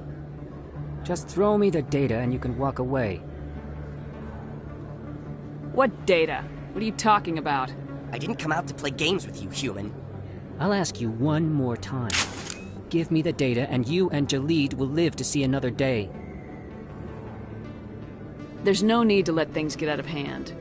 Fine. Have it your way. Boys?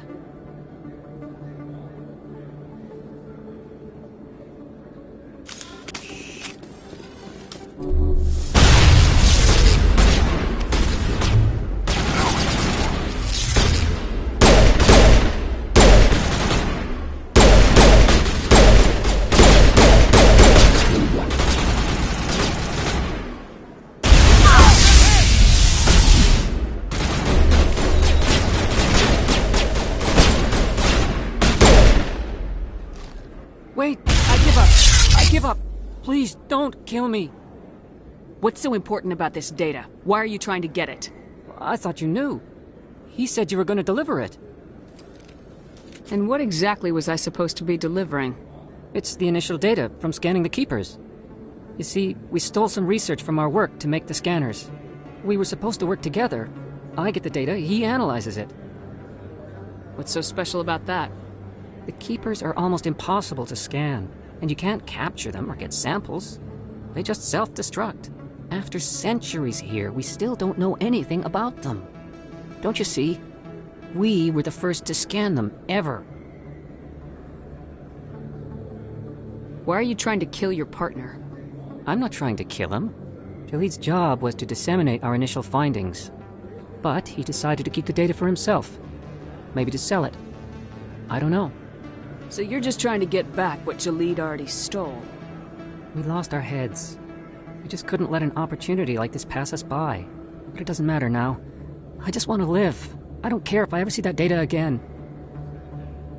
I suggest you stick to research and leave the espionage to the rest of us. Well, I won't. Or I will. Stick to research, that is. Thank you. Goodbye.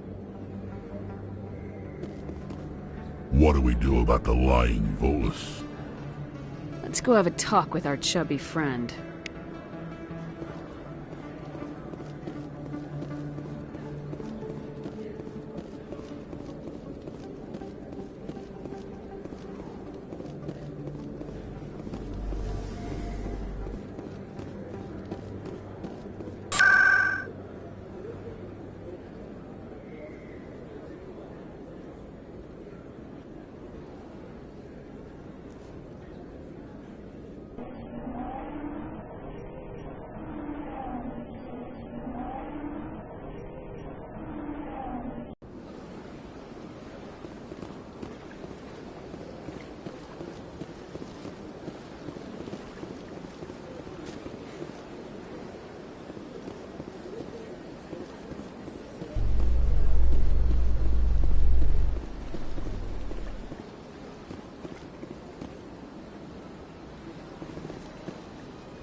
In light of the recent attack on Eden Prime, many colonial investors are pulling their support for future projects.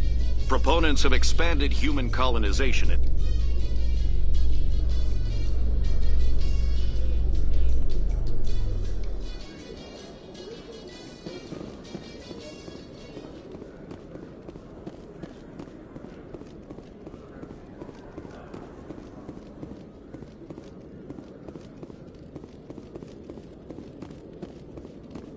One sec, looking you up.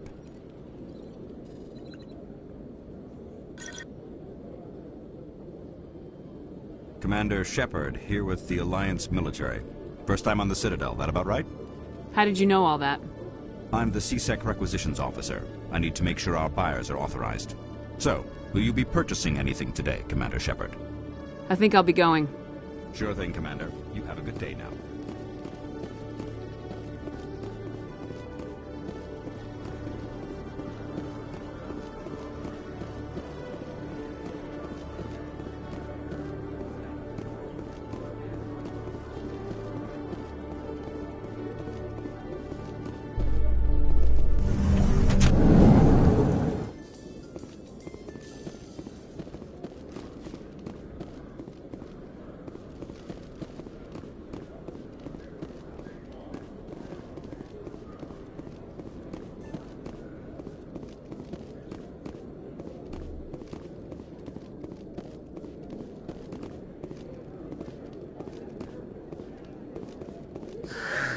hello again.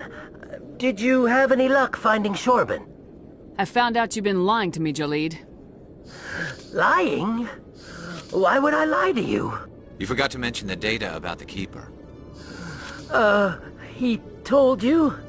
I didn't mean for any of this to happen. I was afraid Shorban would kill me to get the data, so well, I was hoping you'd take care of him. I can't let this continue any further. I'm reporting what you did. But I can't. What will happen to the data when I'm gone? Who will carry on our research? Too late, Volus. You had your chance. But this data could be used to unravel all the secrets of the Keepers. Think what we could learn about the Citadel. Tell me more about this data. Well, it's still very preliminary, but our initial scans suggest the Keepers are as old as the Citadel itself. We might learn how the Citadel was built, or why the Keepers always rearrange things. The possibilities are limitless.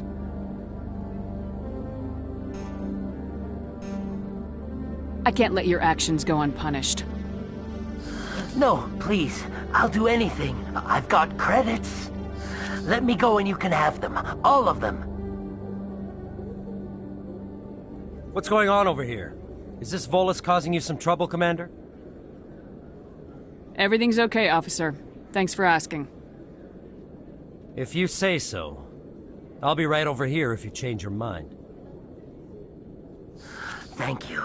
That was too close. Now you can return the favor by filling up my bank account. Oh, right. There you go. That's just about everything I've got. Thank you for not turning me in.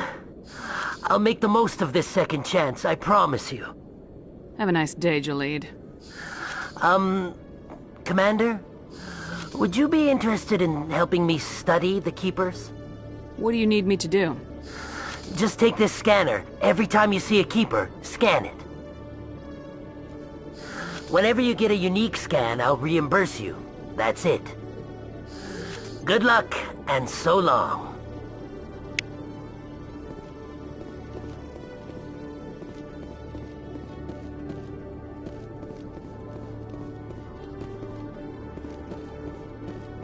Hello, Commander.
excavation team has run into an unexpected problem after unearthing a Prothean dig site.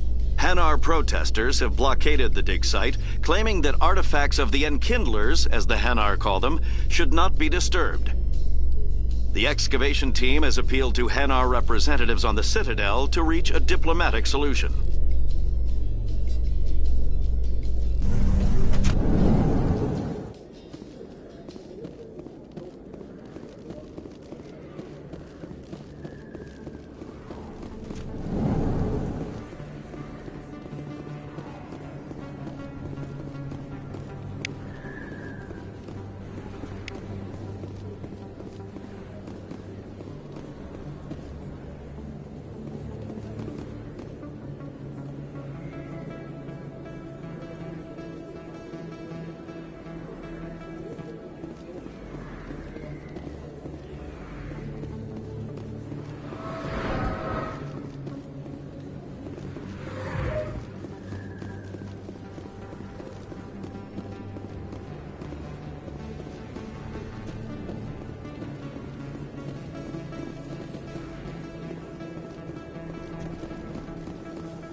Yes, Commander. Is there something I can do for you?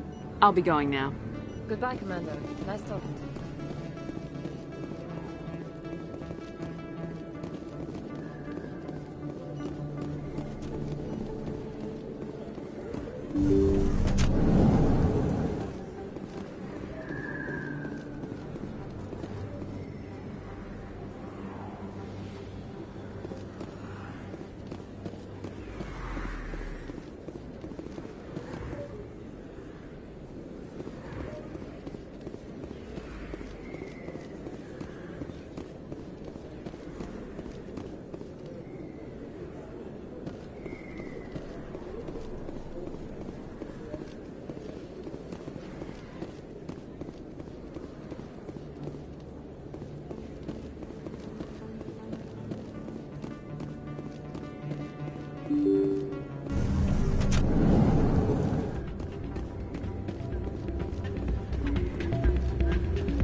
What did you hear exactly?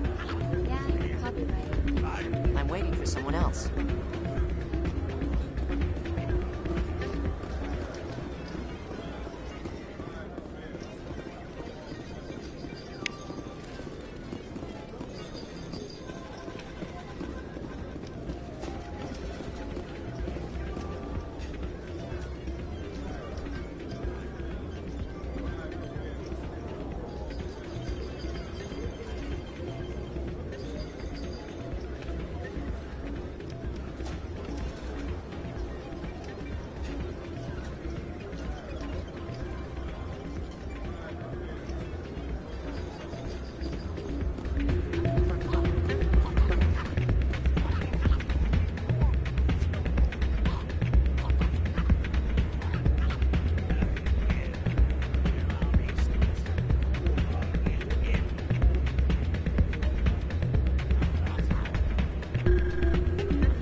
The Elcol.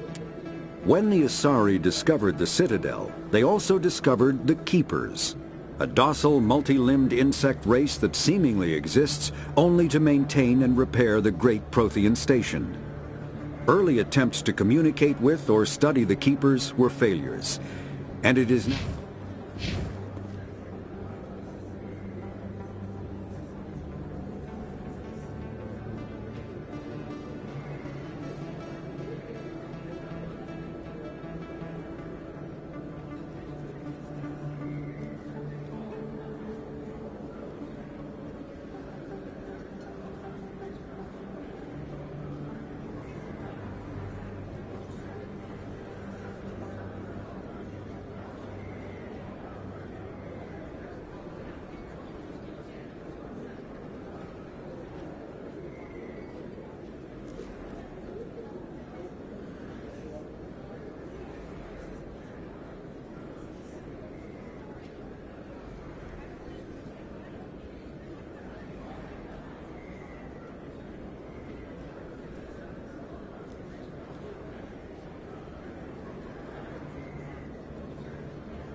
Hello there. Welcome to Moorland's famous shop. You want many good supplies, yes? Let me see what you have. Oh, you will be pleased, I think. Very good things I have. You will see.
Combat. Medigel is a common medicinal salve used by paramedics, EMTs, and military personnel. It combines several useful applications: a local anesthetic, disinfectant, and clotting agent all in one.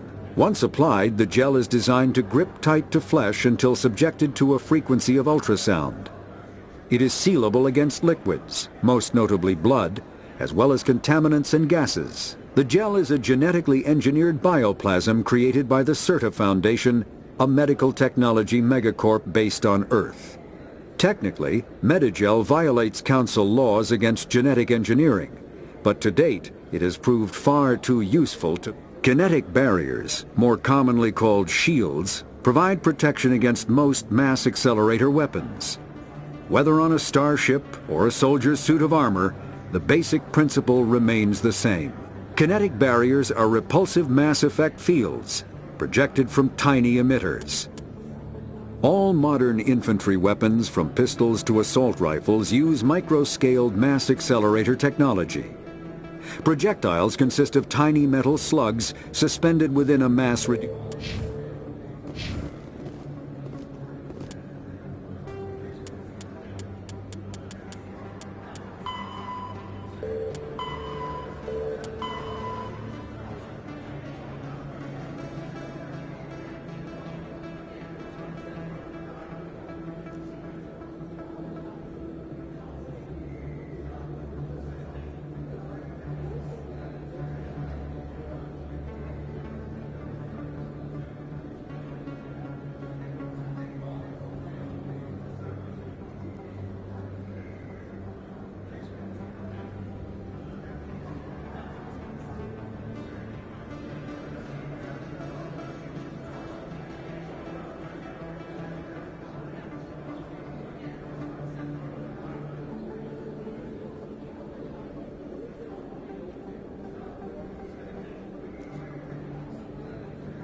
If you feel lucky, we should visit the casino over in the Flux.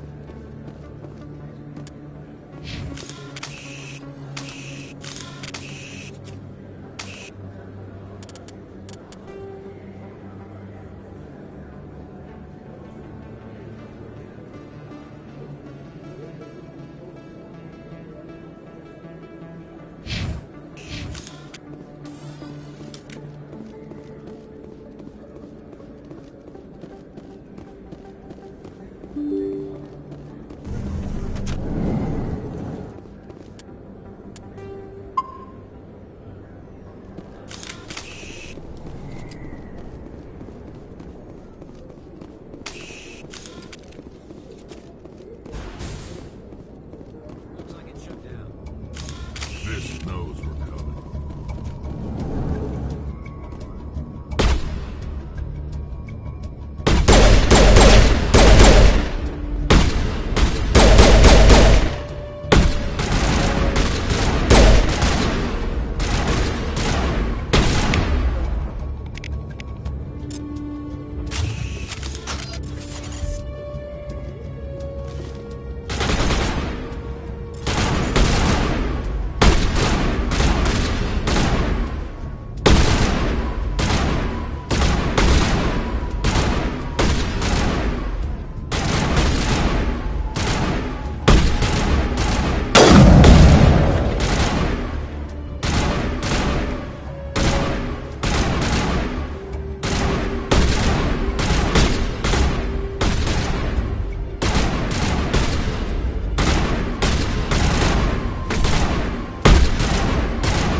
Stop right there. Don't come any closer.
like it's shut down.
Stop right there. Don't come any closer.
Wait! Don't kill me, I surrender! Where's the Quarian? She's not here. I don't know where she is. That's the truth. He's no use to you now. Let me kill him. Wait, I don't know where the Quarian is, but I know where you can find her. The Quarian isn't here, said you'd only deal with the Shadow Broker himself. Face to face? Impossible. Even I was hired through an agent. Nobody meets the Shadow Broker, ever. Even I don't know his true identity. But she didn't know that. I told her I'd set a meeting up. But when she shows up, it'll be Saren's men waiting for her. Give me the location, now. Here on the wards, the back alley by the markets. She's supposed to meet them right now. You can make it if you hurry. What are you doing? The Shadow Broker paid me to kill him. I don't leave jobs half done. I am in charge here. You ever pull another stunt like that? It was the only contract I had left. And don't we have something more pressing to worry about? That Quarian's dead if we don't go now.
Did you bring it?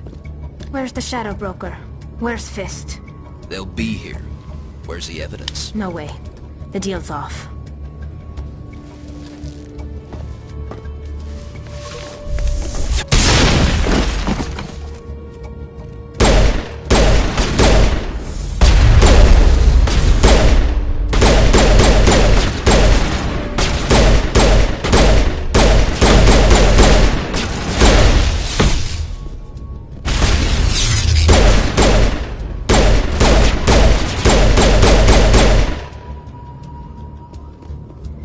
Fist set me up. I knew I couldn't trust him. Were you hurt in the fight? I know how to look after myself. Not that I don't appreciate the help. Who are you? My name's Shepard. I'm looking for evidence to prove Saren's a traitor. Then I have a chance to repay you for saving my life. But not here. We need to go somewhere safe. We could take her to the human embassy. Your ambassador will want to see this anyway.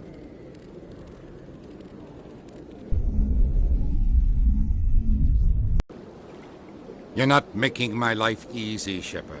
Firefights in the wards, an all-out assault on Korra's den. Do you know how many... Who's this? A Quarian? What are you up to, Shepard? Making your day, Ambassador. She has information linking Saren to the Geth.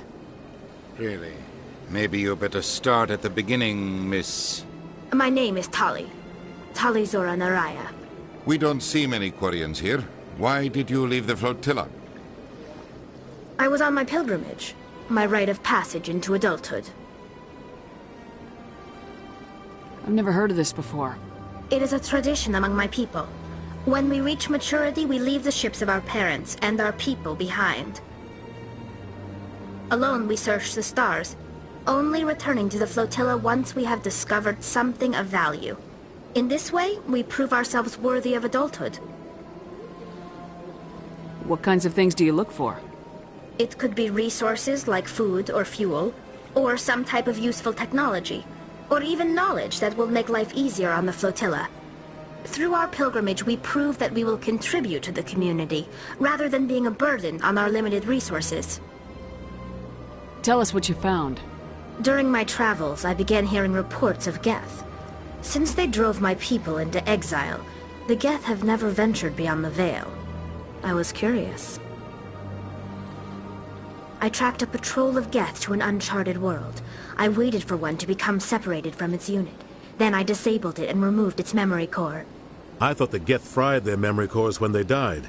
Some kind of defense mechanism. How did you manage to preserve the memory core? My people created the Geth. If you're quick, careful, and lucky, small caches of data can sometimes be saved. Most of the core was wiped clean.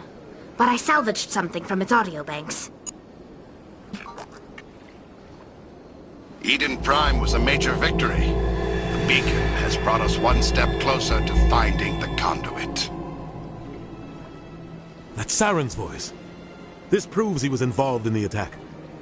He said Eden Prime brought him one step closer to finding the conduit. Any idea what that means? The conduit must have something to do with the beacon. Maybe it's some kind of Prothean technology. Like a weapon. Wait, there's more. Saren wasn't working alone. Eden Prime was a major victory. The beacon has brought us one step closer to finding the conduit. And one step closer to the return of the Reapers. I don't recognize that other voice, the one talking about Reapers. Are they some kind of new alien species? According to the memory core, the Reapers were a hyper-advanced machine race that existed 50,000 years ago. The Reapers hunted the Protheans to total extinction, and then they vanished. At least, that's what the Geth believe. Sounds a little far-fetched. The vision on Eden Prime. I understand it now. I saw the Protheans being wiped out by the Reapers. The Geth revere the Reapers as gods, the pinnacle of non-organic life. And they believe Saren knows how to bring the Reapers back. The Council is just going to love this. The Reapers are a threat to every species in Citadel space. We have to tell them. No matter what they think about the rest of this, those audio files prove Saren's a traitor. The Captain's right. We need to present this to the Council right away. What about her?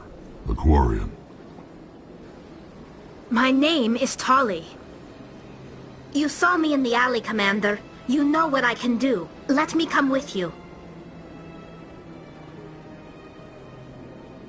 I'll take all the help I can get. Thanks. You won't regret this. Anderson and I will go ahead to get things ready with the Council. Take a few minutes to collect yourself, then meet us in the tower.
Ah, the Earth Clan again. What is it now? Goodbye, Ambassador. Yes, yes. Good day, Earth Clan.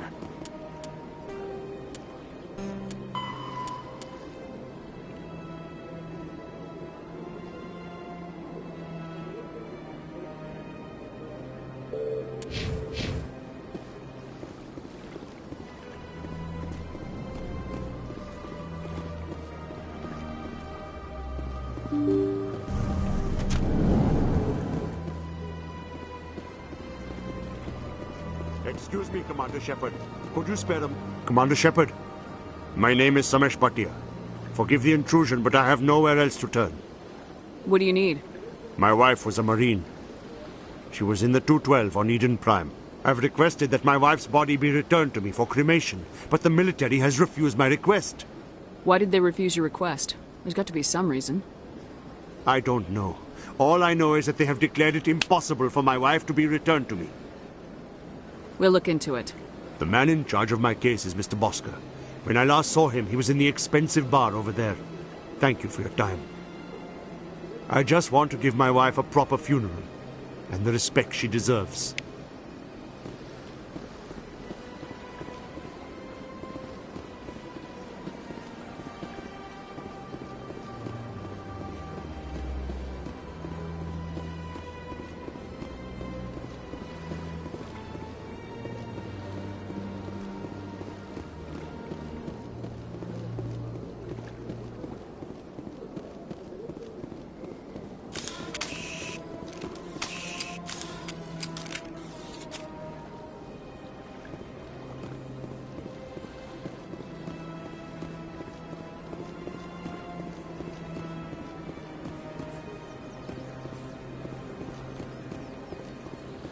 Let all races herald the glory of the Enkindlers who raised them all to enlightenment.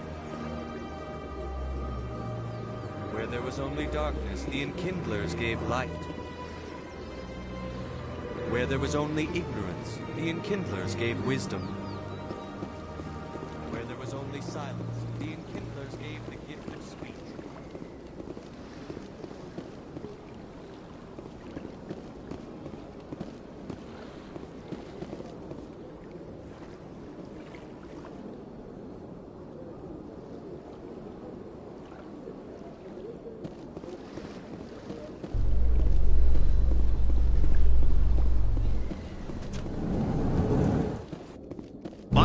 Helix has settled out of court with a Krogan group that had accused the Genetics Corporation of fraud. The Krogan group had contracted Binary Helix to perform studies with a long-range goal of curing their genetic sterilization. The group later sued for a return of investment money when the study produced no viable results.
posting at the academy? It's good. Busy, though. I can't believe how many people you get coming in from the wards. Yeah, it's the busiest station on the Citadel. You'll never get bored. I guess not, but you could still use a few more men. That's why we brought you here. Sure, but there's still way more complaints than the officers can handle. That's just like...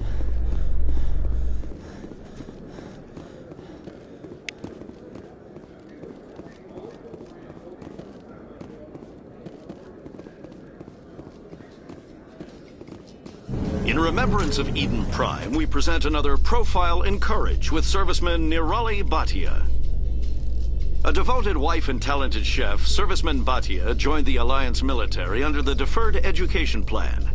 After finishing her service, Bhatia planned to open a restaurant. Instead, she gave her life protecting the colonists of Eden Prime.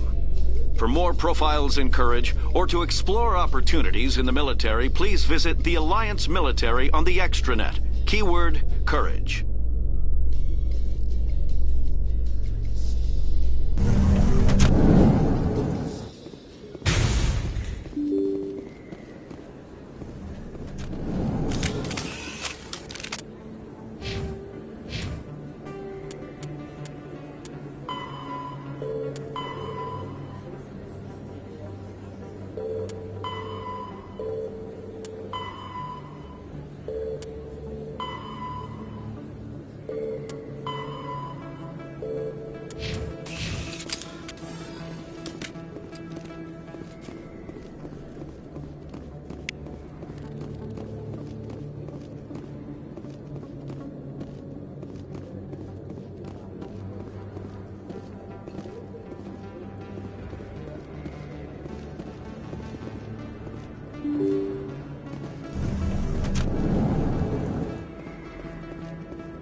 Word on the street is that you've been busy. Congratulations on taking down Fist.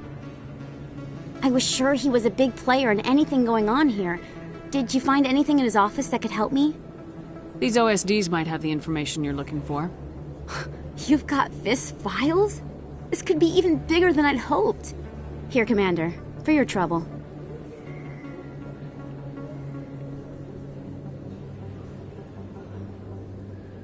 What would my future cooperation be worth? Say, an interview when my investigation is over? Exclusive? You talk to me before you talk to anyone else? That would be worth quite a bit, and I'd be very happy to compensate you accordingly. Here you are. Now, if you'll excuse me, I should go see what's on these discs.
I can't believe I landed a job here. This place is fantastic.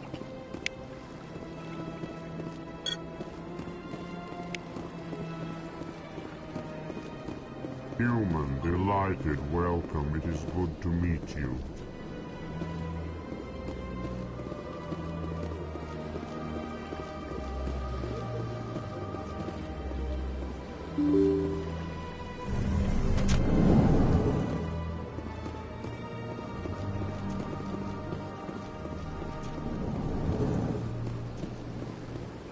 Shepard, what can I do for you now? I get the feeling you're not too fond of humans. No, I just don't trust your kind. If the Council wants to make humanity their new favorite pet, that's their business. But I don't have to like it. Tell me about your investigation into Saren. Sorry, Commander. I'll be going now. Goodbye, Commander.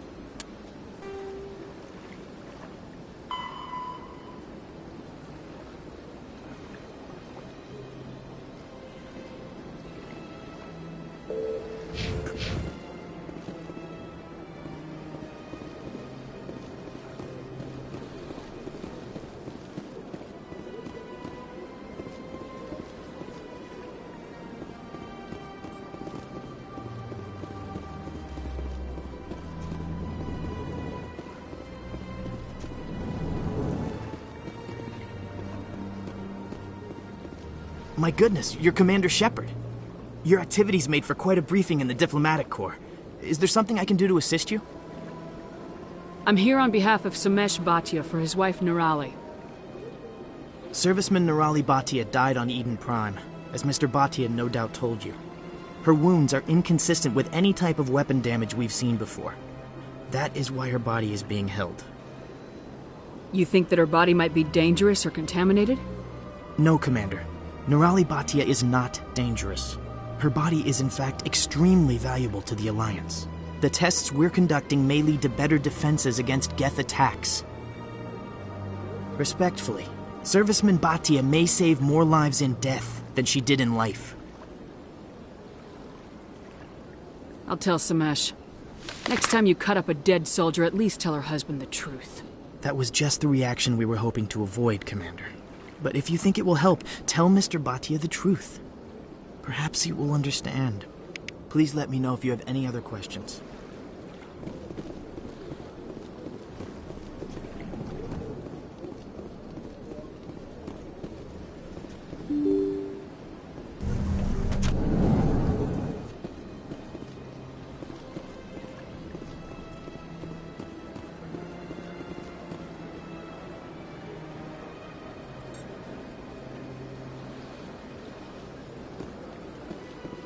Hello, Commander. Has any progress been made with Mr. Bosker? Will he return my wife's body? It's not as simple as I'd hoped. The military needs your wife's body for important tests. Tests? They're holding my wife's body for tests? My wife served the Alliance faithfully. She gave her life for humanity. And this is how they repay her. It is unacceptable. I'll let you know what I can do. Thank you. Please let me know what can be done.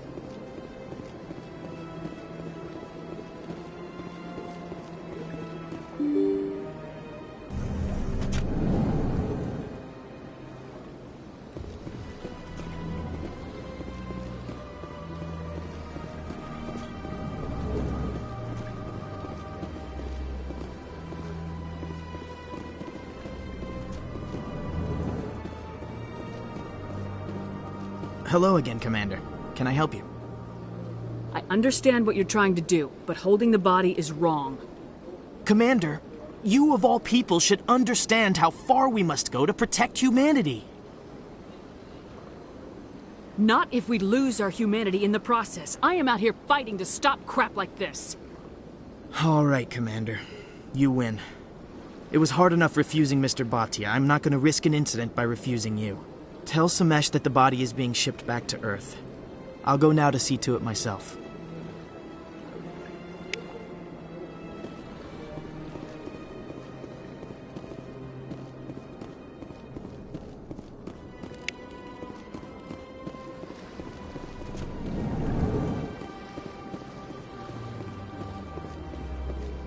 I don't have time to talk now. I'm very busy. This place seems strange. I wish there were more humans around.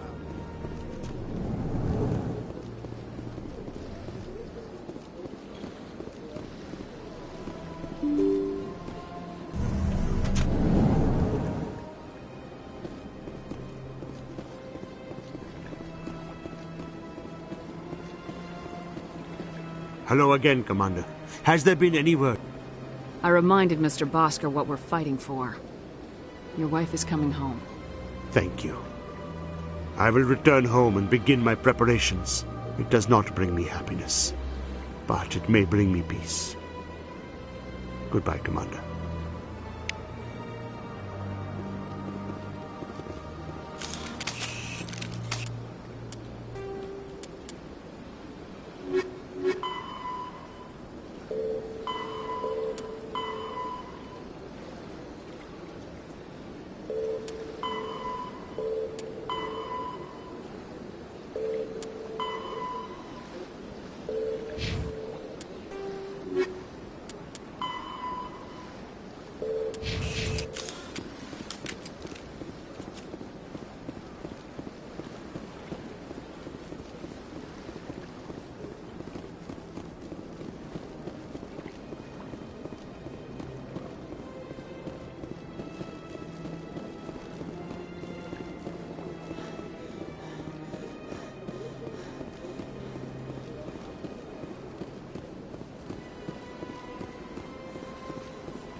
Where there was only ignorance, the Enkindlers gave wisdom. Where there was only silence, the Enkindlers gave the gift of speech. This very station is the work of the Enkindlers, their gift to all their children.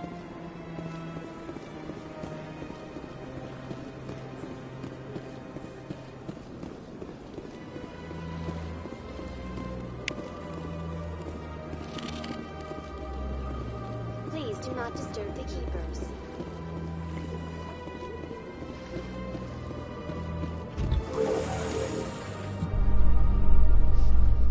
You know, Saren would already be in custody if you'd gone straight to the council with your information. A lone Quarian with no credentials? The council would laugh me out of the chambers. That is, if Saren hadn't killed me by then.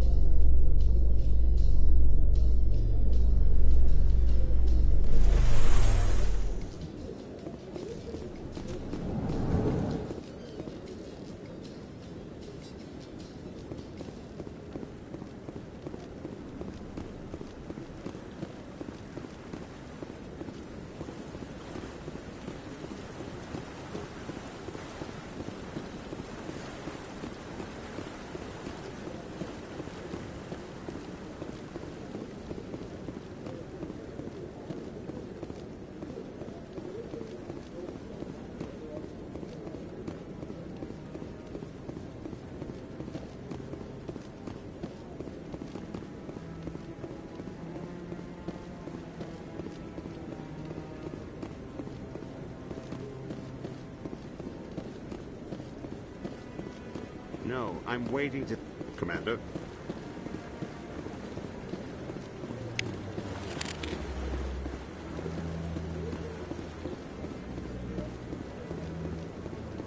No, I just want to ask a couple of questions.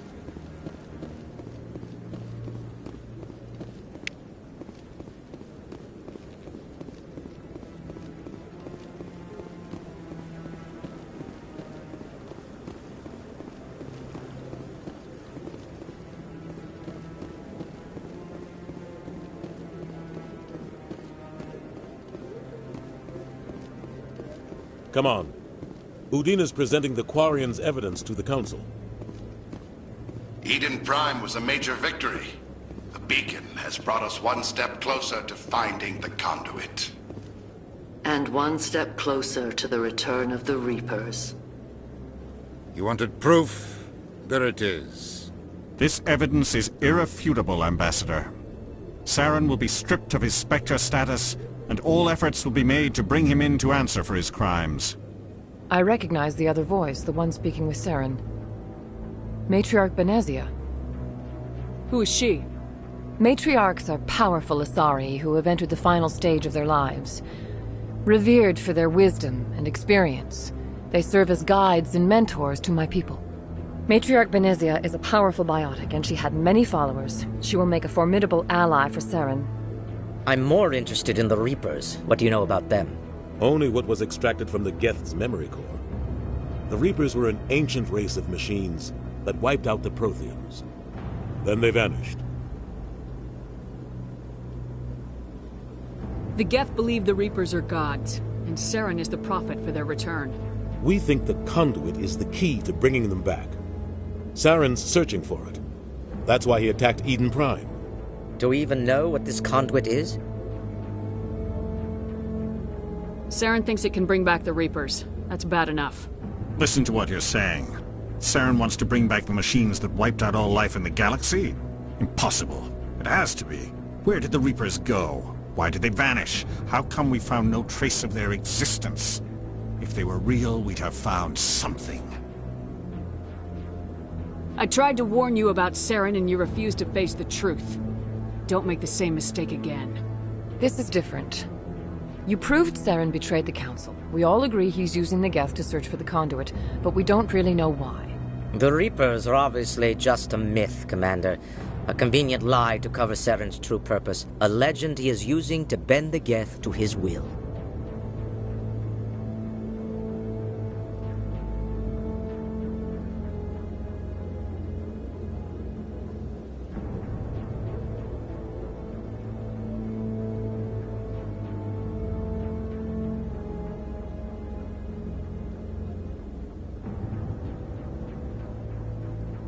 50,000 years ago, the Reapers wiped out all galactic civilization. If Saren finds the conduit, it will happen again. Saren is a rogue agent on the run for his life. He no longer has the rights or resources of a Spectre. The Council has stripped him of his position. That is not good enough.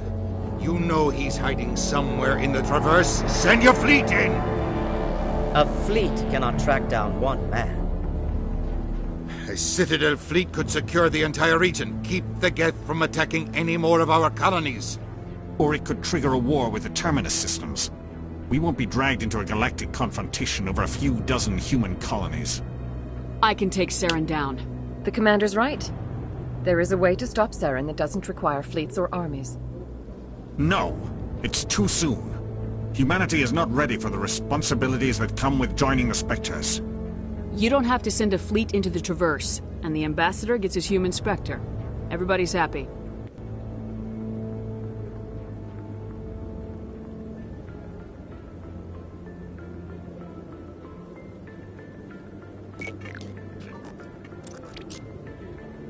Commander Shepard, step forward.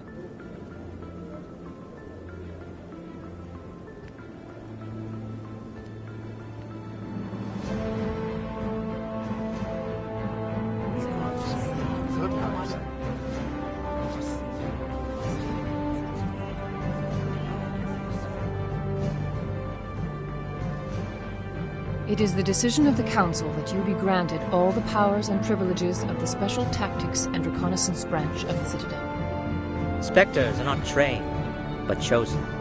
Individuals forged in the fire of service and battle. Those whose actions elevate them above the rank and file. Spectres are an ideal, a symbol, the embodiment of courage, determination, and self-reliance.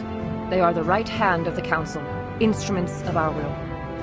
Spectres bear a great burden. They are protectors of galactic peace, both our first and last line of defense. The safety of the galaxy is theirs to uphold. You are the first human Spectre, Commander. This is a great accomplishment for you and your entire species. I'm honored, Counselor. We're sending you into the Traverse after Saren. He's a fugitive from justice, so you are authorized to use any means necessary to apprehend or eliminate him. Any idea where to find him? We will forward any relevant files to Ambassador Udina. This meeting of the Council is adjourned.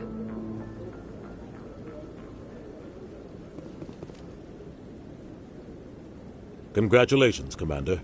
We've got a lot of work to do, Shepard. You're going to need a ship, a crew, supplies. You'll get access to special equipment and training now. You should go down to the C-Sec Academy and speak to the Spectre Requisitions Officer. Anderson, come with me. I'll need your help to set all this up.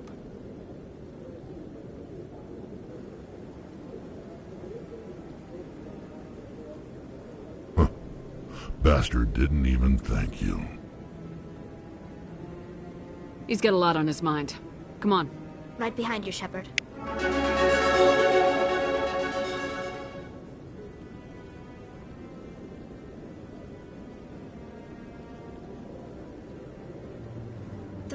Years ago, the Geth drove my people into exile. We asked the Council to wipe the synthetics out, but they ignored our pleas. Maybe if they'd listened, we wouldn't be here now.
I'm on a break.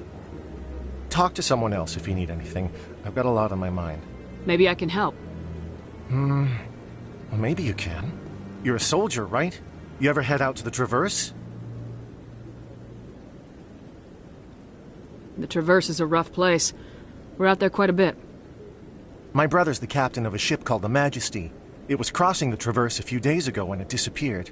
Just dropped right off the... And that usually means one of two things. They had massive mechanical failure, or they were attacked.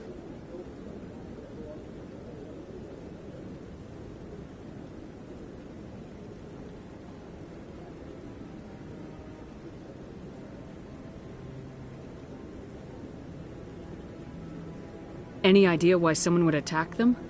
Privateers, slavers, mercs looking for an easy score. There's a lot of nasty sorts out in the Traverse. I won't give up on my brother. Not yet. I've got the coordinates for the last transmission from his vessel. What kind of ship was it? Don't let the name fool you. The Majesty's just a small trading vessel, only a handful of crew. But he kept it in good condition. I don't think mechanical failure is too likely. But they don't have any real weapons or shields. If anyone did come after them, the Majesty'd be a sitting duck.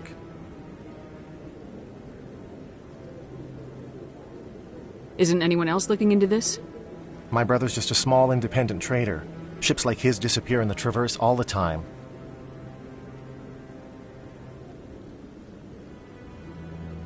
What's in this for me? I can't afford to pay you anything. If I had that kind of cash, I'd have hired a recovery team to track him down already. Maybe you could look into this as a personal favor, you know? We humans have to stick together. If your brother is still alive, I'll find him. Give me the coordinates. I'll forward them to your ship right away. Please let me know as soon as you find him.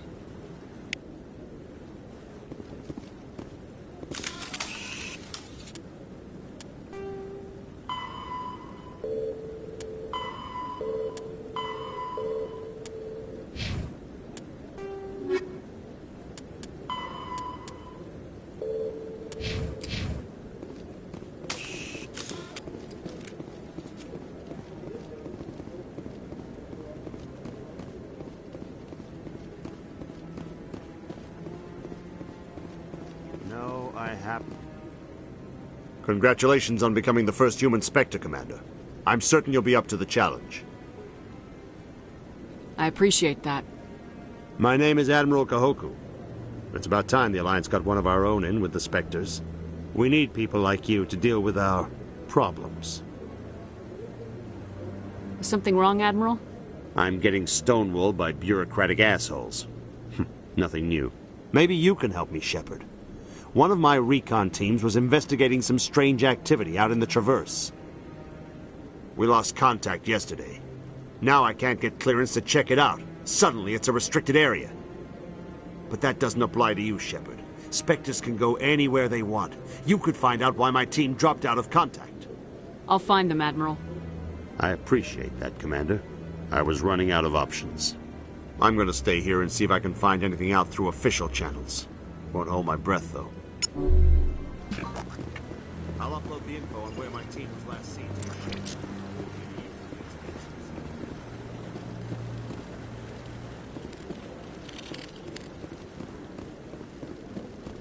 Yeah, I'll wait.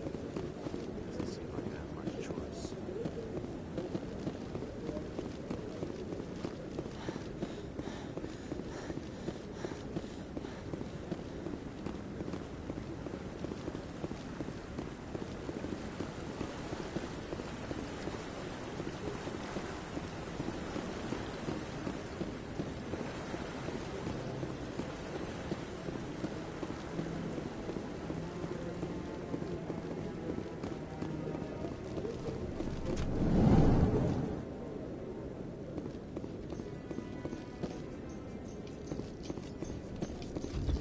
You Quarians messed up the whole galaxy when you let the Geth break free. Do your people ever talk about it? Do the Krogan talk about starting a foolish war that resulted in the Turians sterilizing your people? All the time.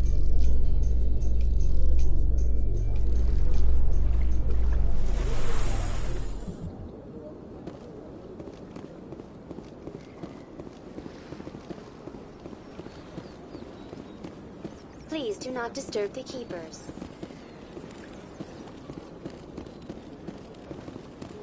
Please do not disturb the keepers.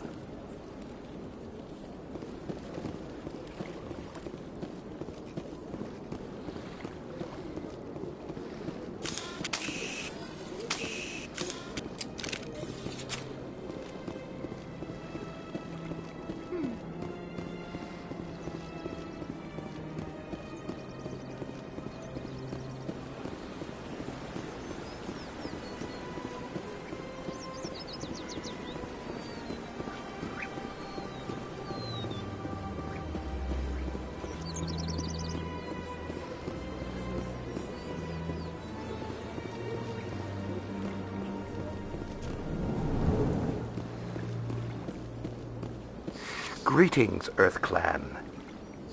I believe congratulations are in order, Commander Shepard. You are the first human to join the Spectres, yes?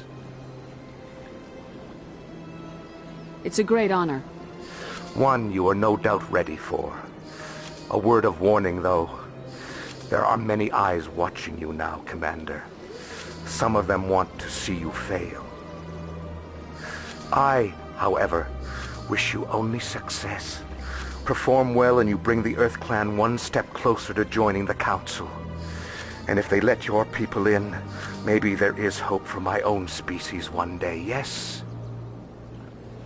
Tell me more about your job. Galactic finance is incredibly complex. A mix of laws and regulations from dozens of interstellar economies. I'm an expert in how all these economies interact. For a fee, I share my expertise. I also offer premium services for those clients who need someone to conduct business without drawing unwanted attention. Discreet and efficient. That's my motto. Tell me more about the Shadow Broker. Most people think I deal in finances, but my real currency is knowledge. I trade information, and it has made me very wealthy. But the Shadow Broker is the true master. Every day he buys and sells secrets that could topple governments, always giving them to the highest bidder. Yet somehow he never seems to upset the natural balance of power. All those secrets being passed around seem to even out. Nobody ends up with an advantage in the end. Any guess what his identity might be? I don't know. Nobody does.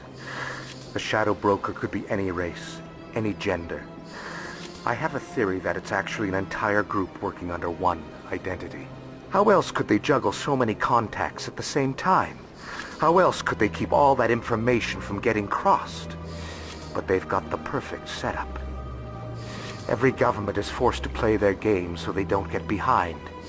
But no matter how long you play, no matter how many secrets you buy, you can never win. I thought you'd know more about the man you work for. From time to time I come across information I sell to the Shadow Broker. That's my only involvement. I like it that way. The more you know, the more dangerous the game becomes. I don't like danger, Commander. I'll leave that to you. I should go. Goodbye, Commander.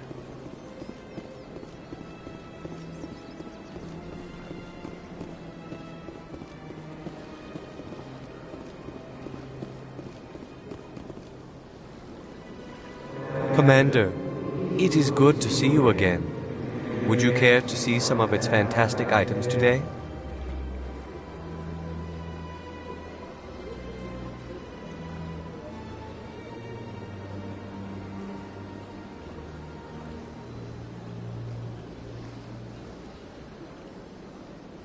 Show me your items. Oh, this one is pleased to do so, human. You will not be disappointed.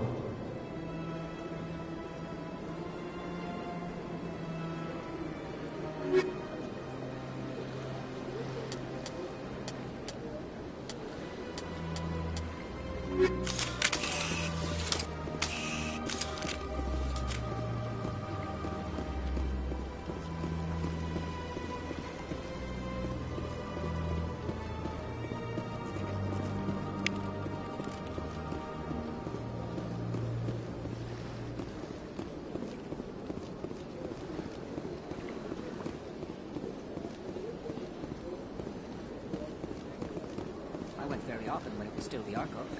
Yeah, ever since Fist took over, I don't go with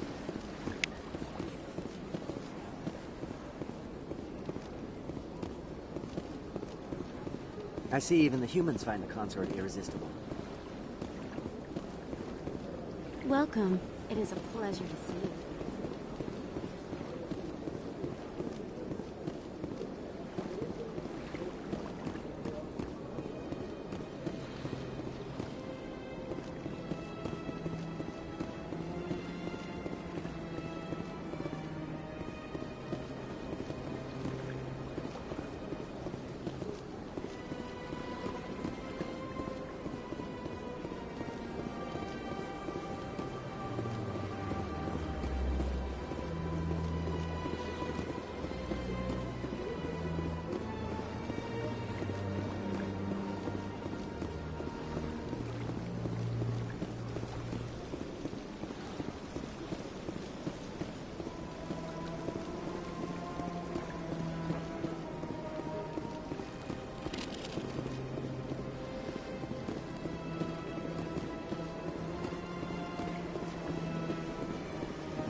In other news, Exogeny Corp is still denying reports that one of their survey teams has gone missing in the Hades Gamma Cluster. When asked why communication with the survey team was suddenly cut off last week, company officials refused to comment.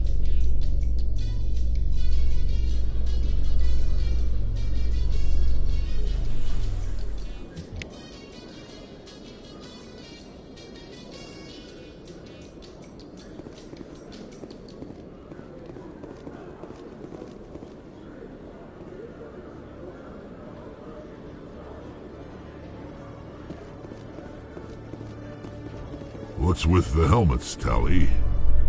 Are all Quarians shy? Or do you not believe in letting outsiders see your faces? No, living in the clean environment of the flotilla has weakened our immune systems. The environmental suits protect against diseases. Naturally. Anything that isn't constantly challenged grows weak.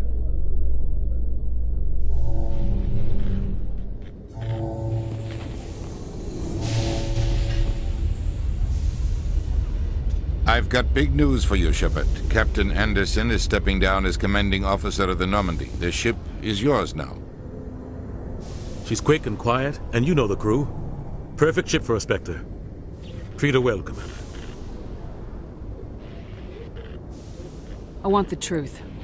Why are you stepping down, sir? You needed your own ship. A Spectre can't answer to anyone but the Council. And it's time for me to step down. Come clean with me, Captain. You owe me that much. I was in your shoes 20 years ago, Shepard. They were considering me for the Spectres. What happened? I failed. I couldn't make the cut. It's not something I'm proud of. Ask me later and I'll tell you the whole story. For now, all you need to know is, I was sent on a mission with Saren, and he made sure the Council rejected me. I had my shot. It came and went. Now you have a chance to make up for my mistakes. I won't let you down, sir. Saren's gone. Don't even try to find him. But we know what he's after. The conduit. He's got his Geth scouring the Traverse looking for clues. We had reports of Geth in the Pharaoh system shortly before our colony there dropped out of contact, and there have been sightings around Noveria. Find out what Saren was after on Pharos and Noveria. Maybe you can figure out where the conduit is before he does. The Reapers are the real threat. I'm with the Council on this one, Shepard. I'm not sure they even exist. But if they do exist, the conduit's the key to bringing them back. Stop Saren from getting the conduit, and we stop the Reapers from returning. I'll stop him. We have one more lead. Matriarch Benezia, the other voice on that recording. She has a daughter, a scientist who specializes in the Protheans. We don't know if she's involved, but it might be a good idea to try and find her. See what she knows. Her name's Liara, Dr. Liara Tassoni. We have reports she was exploring an archaeological dig on one of the uncharted worlds in the Artemis Tau cluster.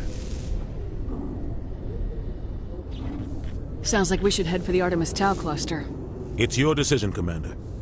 You're a Spectre now. You don't answer to us. Your actions still reflect on humanity as a whole. You make a mess and I get stuck cleaning it up. I'll try not to make things any harder on you, Ambassador. Glad to hear it, Commander. Remember, you were a human long before you were a Spectre. I have a meeting to get to. Captain Anderson can answer any questions you might have. Yes, Commander? How are you holding up? Honestly, this isn't how I pictured my career coming to an end. Pushing papers really isn't my thing, but you're the one who can stop Saren. I believe in you, Shepard. If that means I have to step aside, so be it.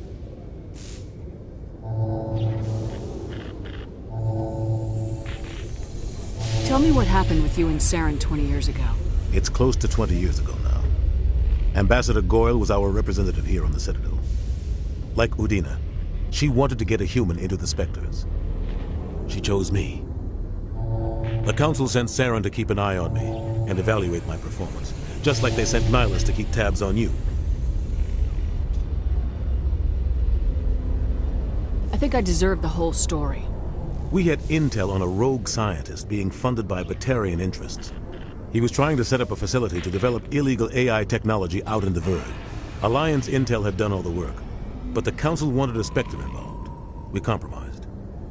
I was assigned to help Saren in his investigation.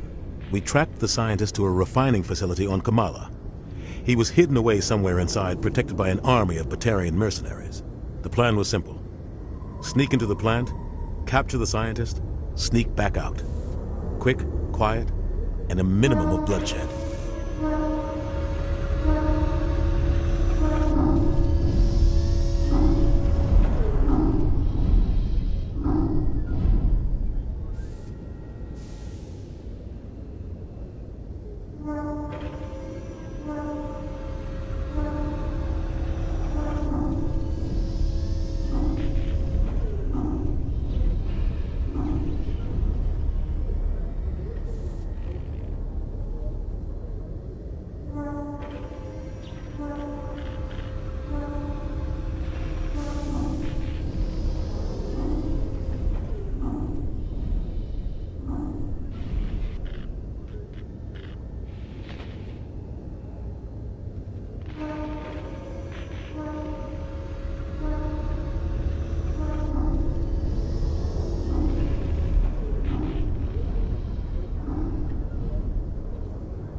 I'm guessing things didn't go as planned? Saren and I split up to cover more ground. Then about halfway through the mission, there was a massive explosion in the refinery core. Officially, it was ruled an accident, but I think Saren detonated it on purpose to draw off the enemy guards.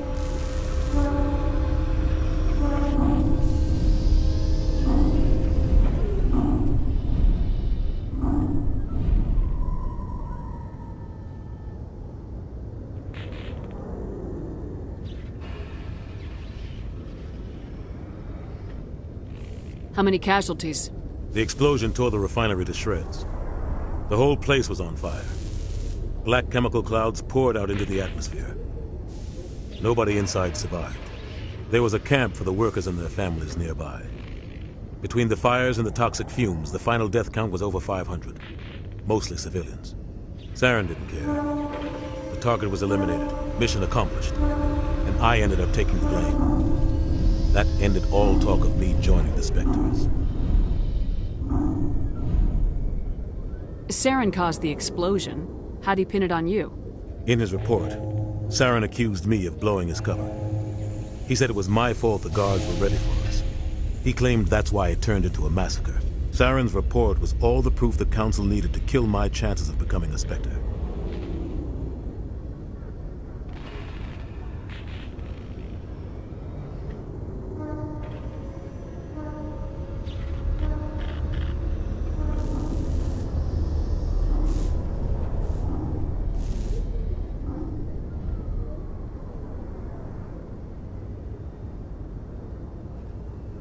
Don't blame yourself, Captain.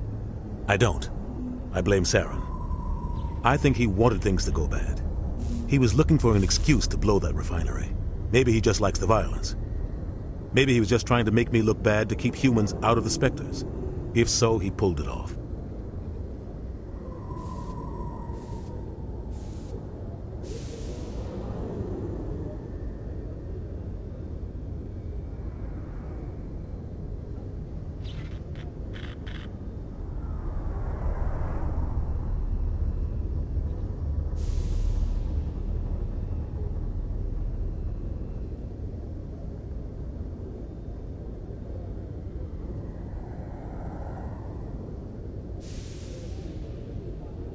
Why'd you let him get away with it? Who do you think the Council was going to listen to? Me? Or their best agent? I had a bad feeling about him right from the start. I should have been more careful. Maybe I could have stopped things before they got out of hand. The only thing I care about is stopping Saren. You're right, Commander. It's no good living in the past.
I want to know the truth about you and Saren.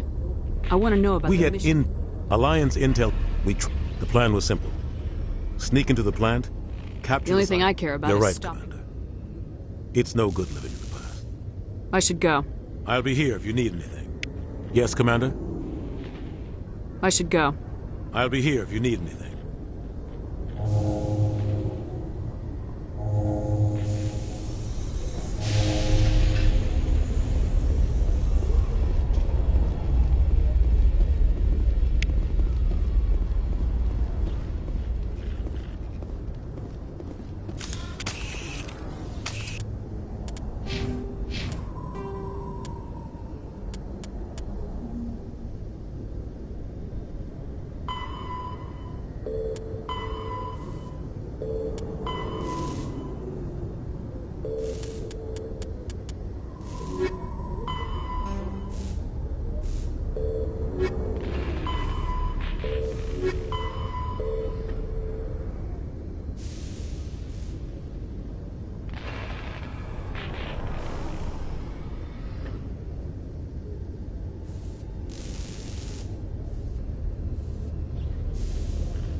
Yes, Commander?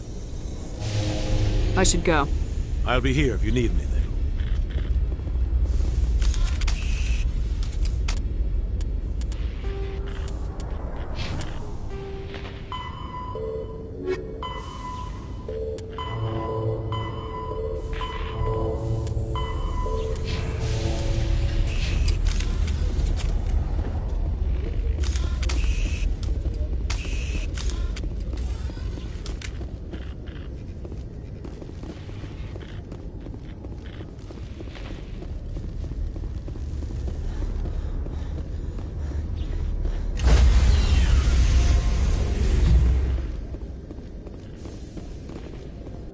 Stand by, shore party. Decontamination in progress. I heard what happened to Captain Anderson. Survives 100 battles and then gets taken down by backroom politics. Just watch your back, Commander. Things go bad on this mission, you're next on their chopping block. Captain Anderson should be the one in charge. It's like I'm stealing the ship from him. Yeah, the captain got screwed. but it's not like you could have stopped it. Nobody's blaming you. Everyone on this ship's behind you, Commander. 100%. Intercom's open. If you got anything you want to say to the crew, now's the time.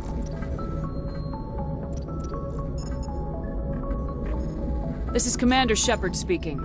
We have our orders. Find Saren before he finds the conduit. I won't lie to you, crew. This mission isn't going to be easy. This began with an attack on a human settlement in the Traverse. But we know Saren won't stop there. His Geth armies aren't going to stay on the far fringes of Citadel space. Our enemy knows we're coming. Wherever he searches for the conduit, we'll be there. We will hunt him to the very ends of the galaxy and bring him down. Humanity needs to do this. Not just for our own sake, but for the sake of every other species in Citadel space. Saren must be stopped, and I promise you all, we will stop him. Well said, Commander. Captain will be proud. The Captain gave up everything so I could have this chance. We can't fail. Yes, ma'am.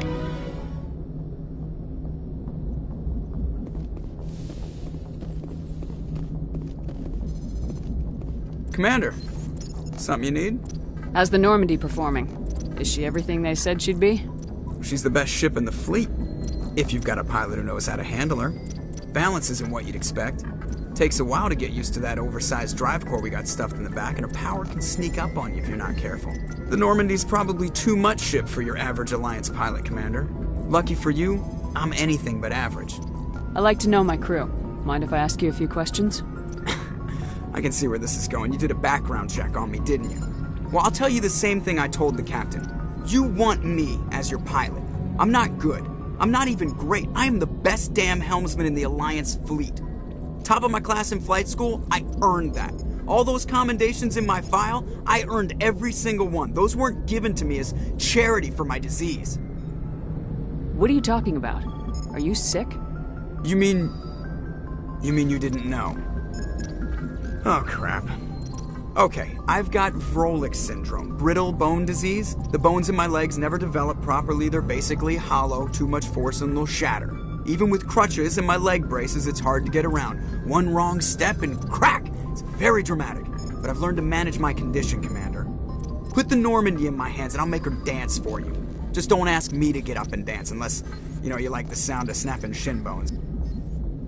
Why does everyone call you Joker? It's a lot shorter than saying Alliance Flight Lieutenant Jeff Moreau. Plus, I love to make little children laugh. You're dodging the question. Look, I didn't pick the name. One of the instructors in flight school used to bug me about never smiling. She started calling me Joker, and it stuck.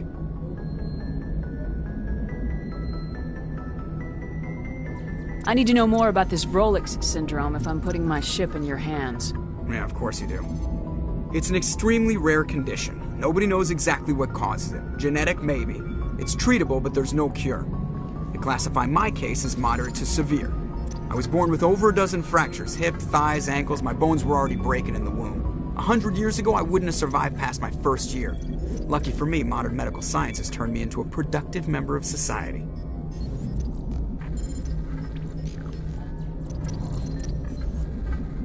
You're not gonna break a bone trying to fly the ship, are you? I don't fly with my feet, Commander, so I'm fine as long as I'm in this chair. I gotta be real careful when I get up to take a piss, though. I can do my job as well as anyone on the ship. Better, actually. So don't worry about it. I'm not trying to make you uncomfortable. Let's talk about something else. Whatever you want, Commander.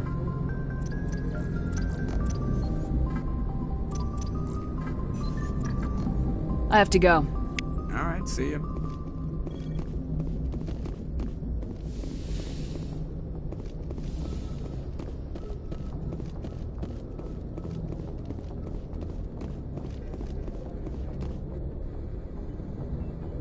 If anyone has to take over for Captain Anderson, I'm glad it's you.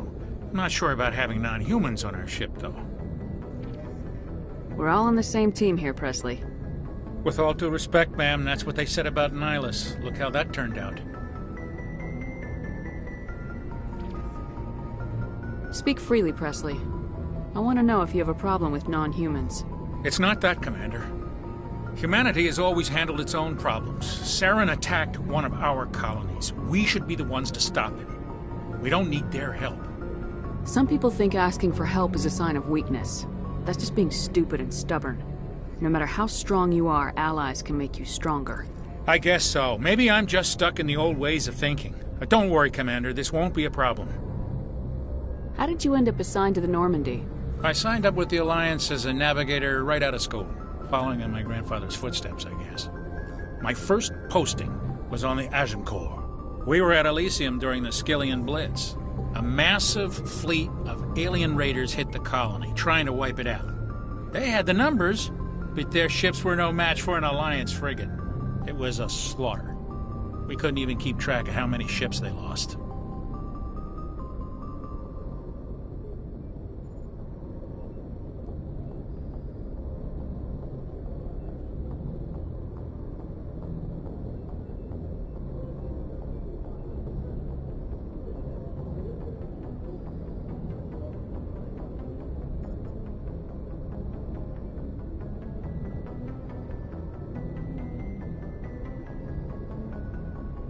How'd you end up on the Normandy? I got my officer's commission after Elysium. Must have made an impression on the right people. Captain asked for me when he was picking his crew. Carry on, Presley. Yes, ma'am.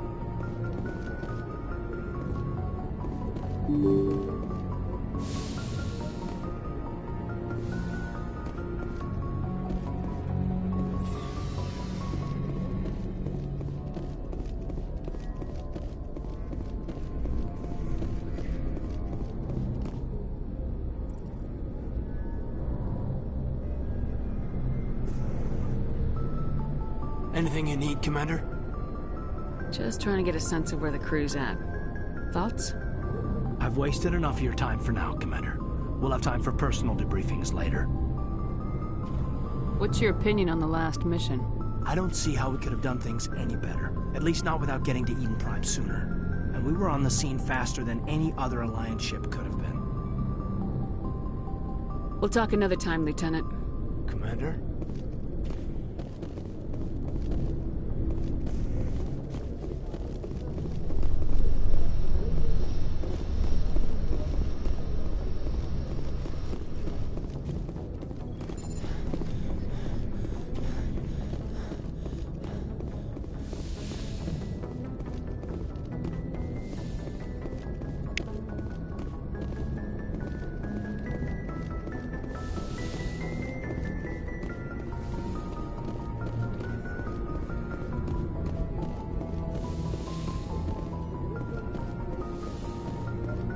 Yes, Commander? Is there something you need? How did you end up serving on an Alliance ship? I enlisted right out of med school. Earth always seemed boring to me, too safe. I wanted to travel the stars, but humanity needs the Alliance if we want to keep expanding through the Traverse, and the Alliance always needs good doctors. So I stayed on to do my part. How well do you know the Lieutenant? I'd never worked with him before this mission, but he has an impressive service record, over a dozen special commendations. Tends to keep to himself, though. Maybe because of the headaches. It's not easy being an L2. What does that have to do with it? Well, most biotics now use the L3 implants. Lieutenant Alenko was wired with the old L2 configuration. Sometimes there are... I should go. Goodbye, Commander.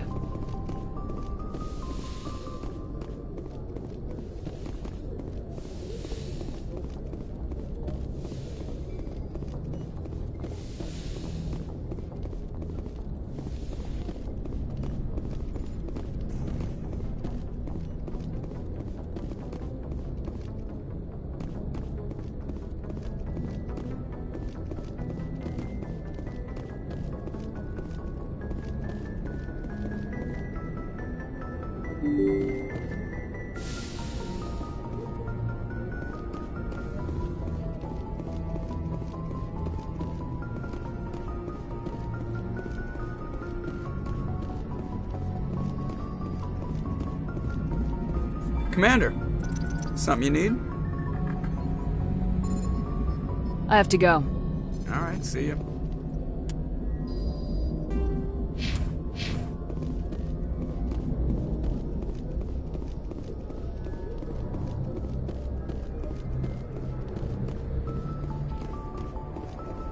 Yes, Commander? Carry on, Presley. Yes, ma'am.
In the early 2160s, the Alliance began aggressive colonization of worlds in the Skyllian Verge, much to the dismay of the Batarians, who had been developing the region for several decades.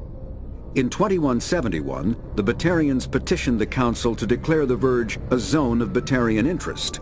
The Council refused, however, declaring unsettled worlds in the region open to human colonization. In protest, the Batarians closed their Citadel embassy and severed official diplomatic relations with the Council, effectively becoming a rogue state. They instigated a proxy war in the Verge by funneling money and weapons to criminal organizations, urging them to strike at human colonies. Hostilities peaked with the Skyllian Blitz of 2176, an attack on the human capital of Elysium by Batarian-funded pirates and slavers. In 2178, the Alliance retaliated with a crushing assault on the moon of Torfin, long used as a staging base by Batarian-backed criminals. In the aftermath, the Batarians retreated into their own systems and are now rarely seen in Citadel. The Citadel space is an unofficial term referring to any region of space controlled by a species that acknowledges the authority of the Citadel Council. At first glance, it appears this territory encompasses most of the galaxy. In reality, however, less than 1% of the stars have been explored. Even Mass Effect FTL drive is slow relative to the volume of the galaxy. Empty space and systems without suitable drive discharge sites are barriers to exploration. Only the mass relays allow ships to jump hundreds of light years in an instant, the key to expanding across an otherwise impassable galaxy. Whenever a new relay is activated, the destination system is rapidly developed. From that hub, FTL drive is used to expand to nearby star clusters. The result is a number of densely developed clusters, thinly spread across the vast expanse of space, connected by the mass relay network.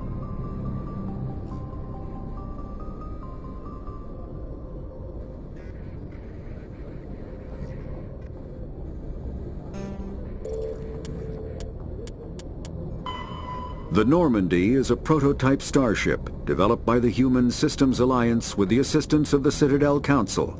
It is optimized for scouting and reconnaissance missions in unstable regions using state-of-the-art stealth technology.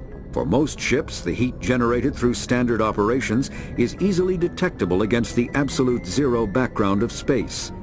The Normandy, however, is able to temporarily sink this heat within the hull. Combined with refrigeration of the exterior hull, the ship can travel undetected for hours or drift passively for days of covert observation. This is not without risk. The stored heat must eventually be radiated, or it will build to levels capable of cooking the crew alive. Another component of the stealth system is the Normandy's revolutionary Tantalus drive, a Mass Effect core twice the standard size. The Tantalus drive generates mass concentrations that the Normandy falls into, allowing it to move without the use of heat-emitting thrusters.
Commander, I'm picking up a signal from the planet's surface. It looks like an automated distress beacon.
Looks like nobody's home.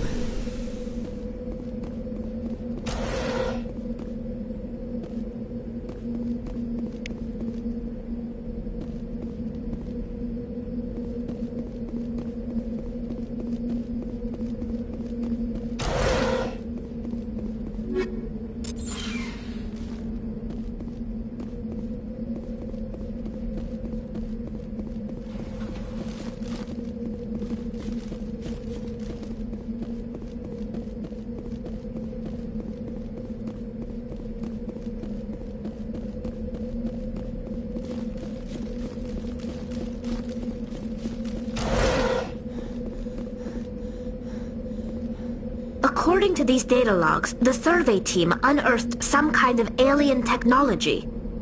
Could be answers at the excavation site.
team must have unearthed some alien technology that turned them into mindless fanatics. Whatever they found, it's long gone now.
There are between 2 and 400 billion stars in the galaxy, and less than 1% of them have ever been visited or had their systems properly surveyed. Humanity's early expansion into the Attican Traverse was haphazard, a desperate race to claim habitable planets where populations can be economically settled. Ignored in the wake of this land grab were thousands of less hospitable worlds, each potentially rich with industrial resources. The wealth of entire solar systems lies untapped, waiting for corporate survey teams or independent pioneers to discover and exploit them. However, this is not an easy task. In addition to the environmental hazards, the fact that uncharted worlds are largely ignored makes them popular bases for criminals, revolutionaries, cults, and others who wish to remain unnoticed by galactic society.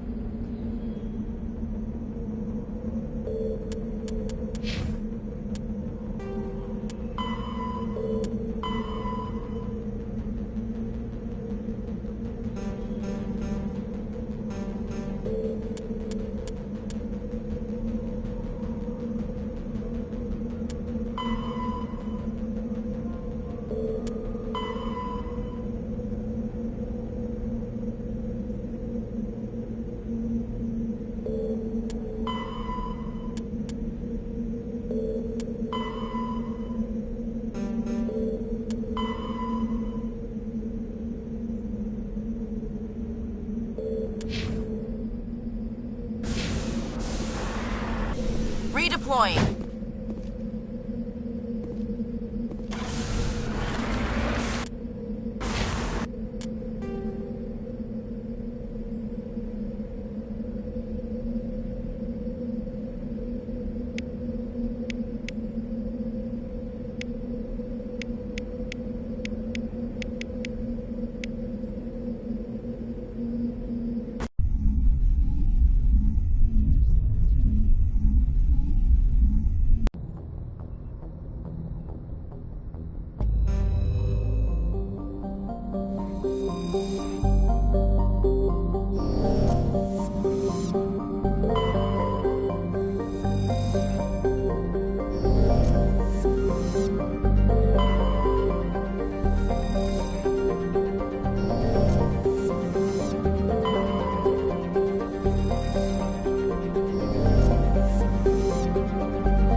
Message coming in.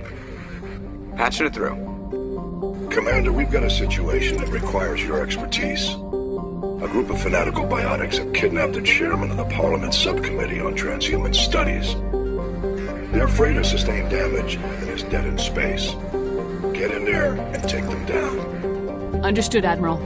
I'll see what I can do. I appreciate you taking the time, Commander. I'm sending you the last known coordinates of the freighter. Good luck. Fifth Fleet out.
Intruders! We gotta get in there before they execute the chairman.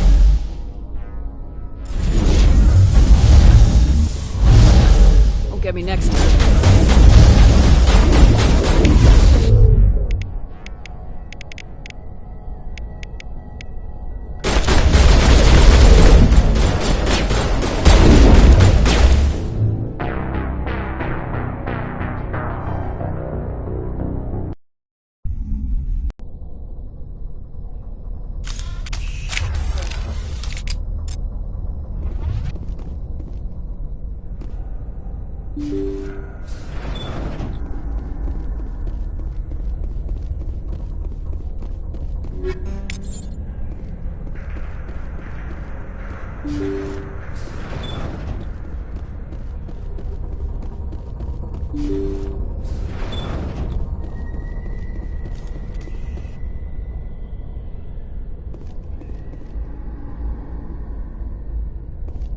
Intruders! Kill the hostage! Gotta get in there before they execute the chairman.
Yes.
Take out those hostiles!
I'm a little busy here.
Not now, Shepard.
Not now, Commander.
Not now, Commander.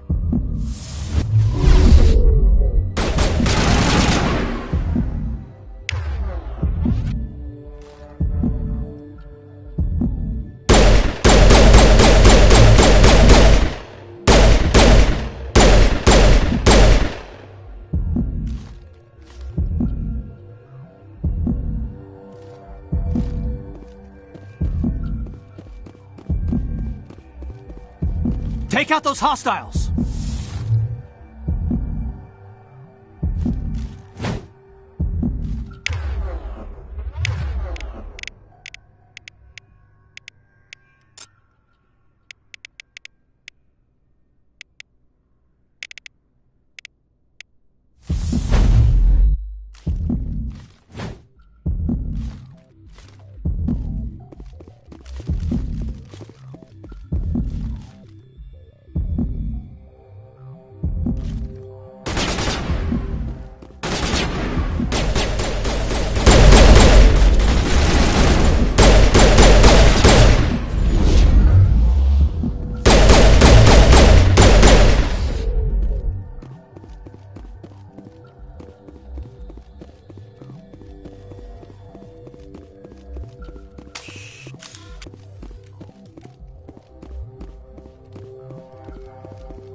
Let's get moving.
Yes, ma'am.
What?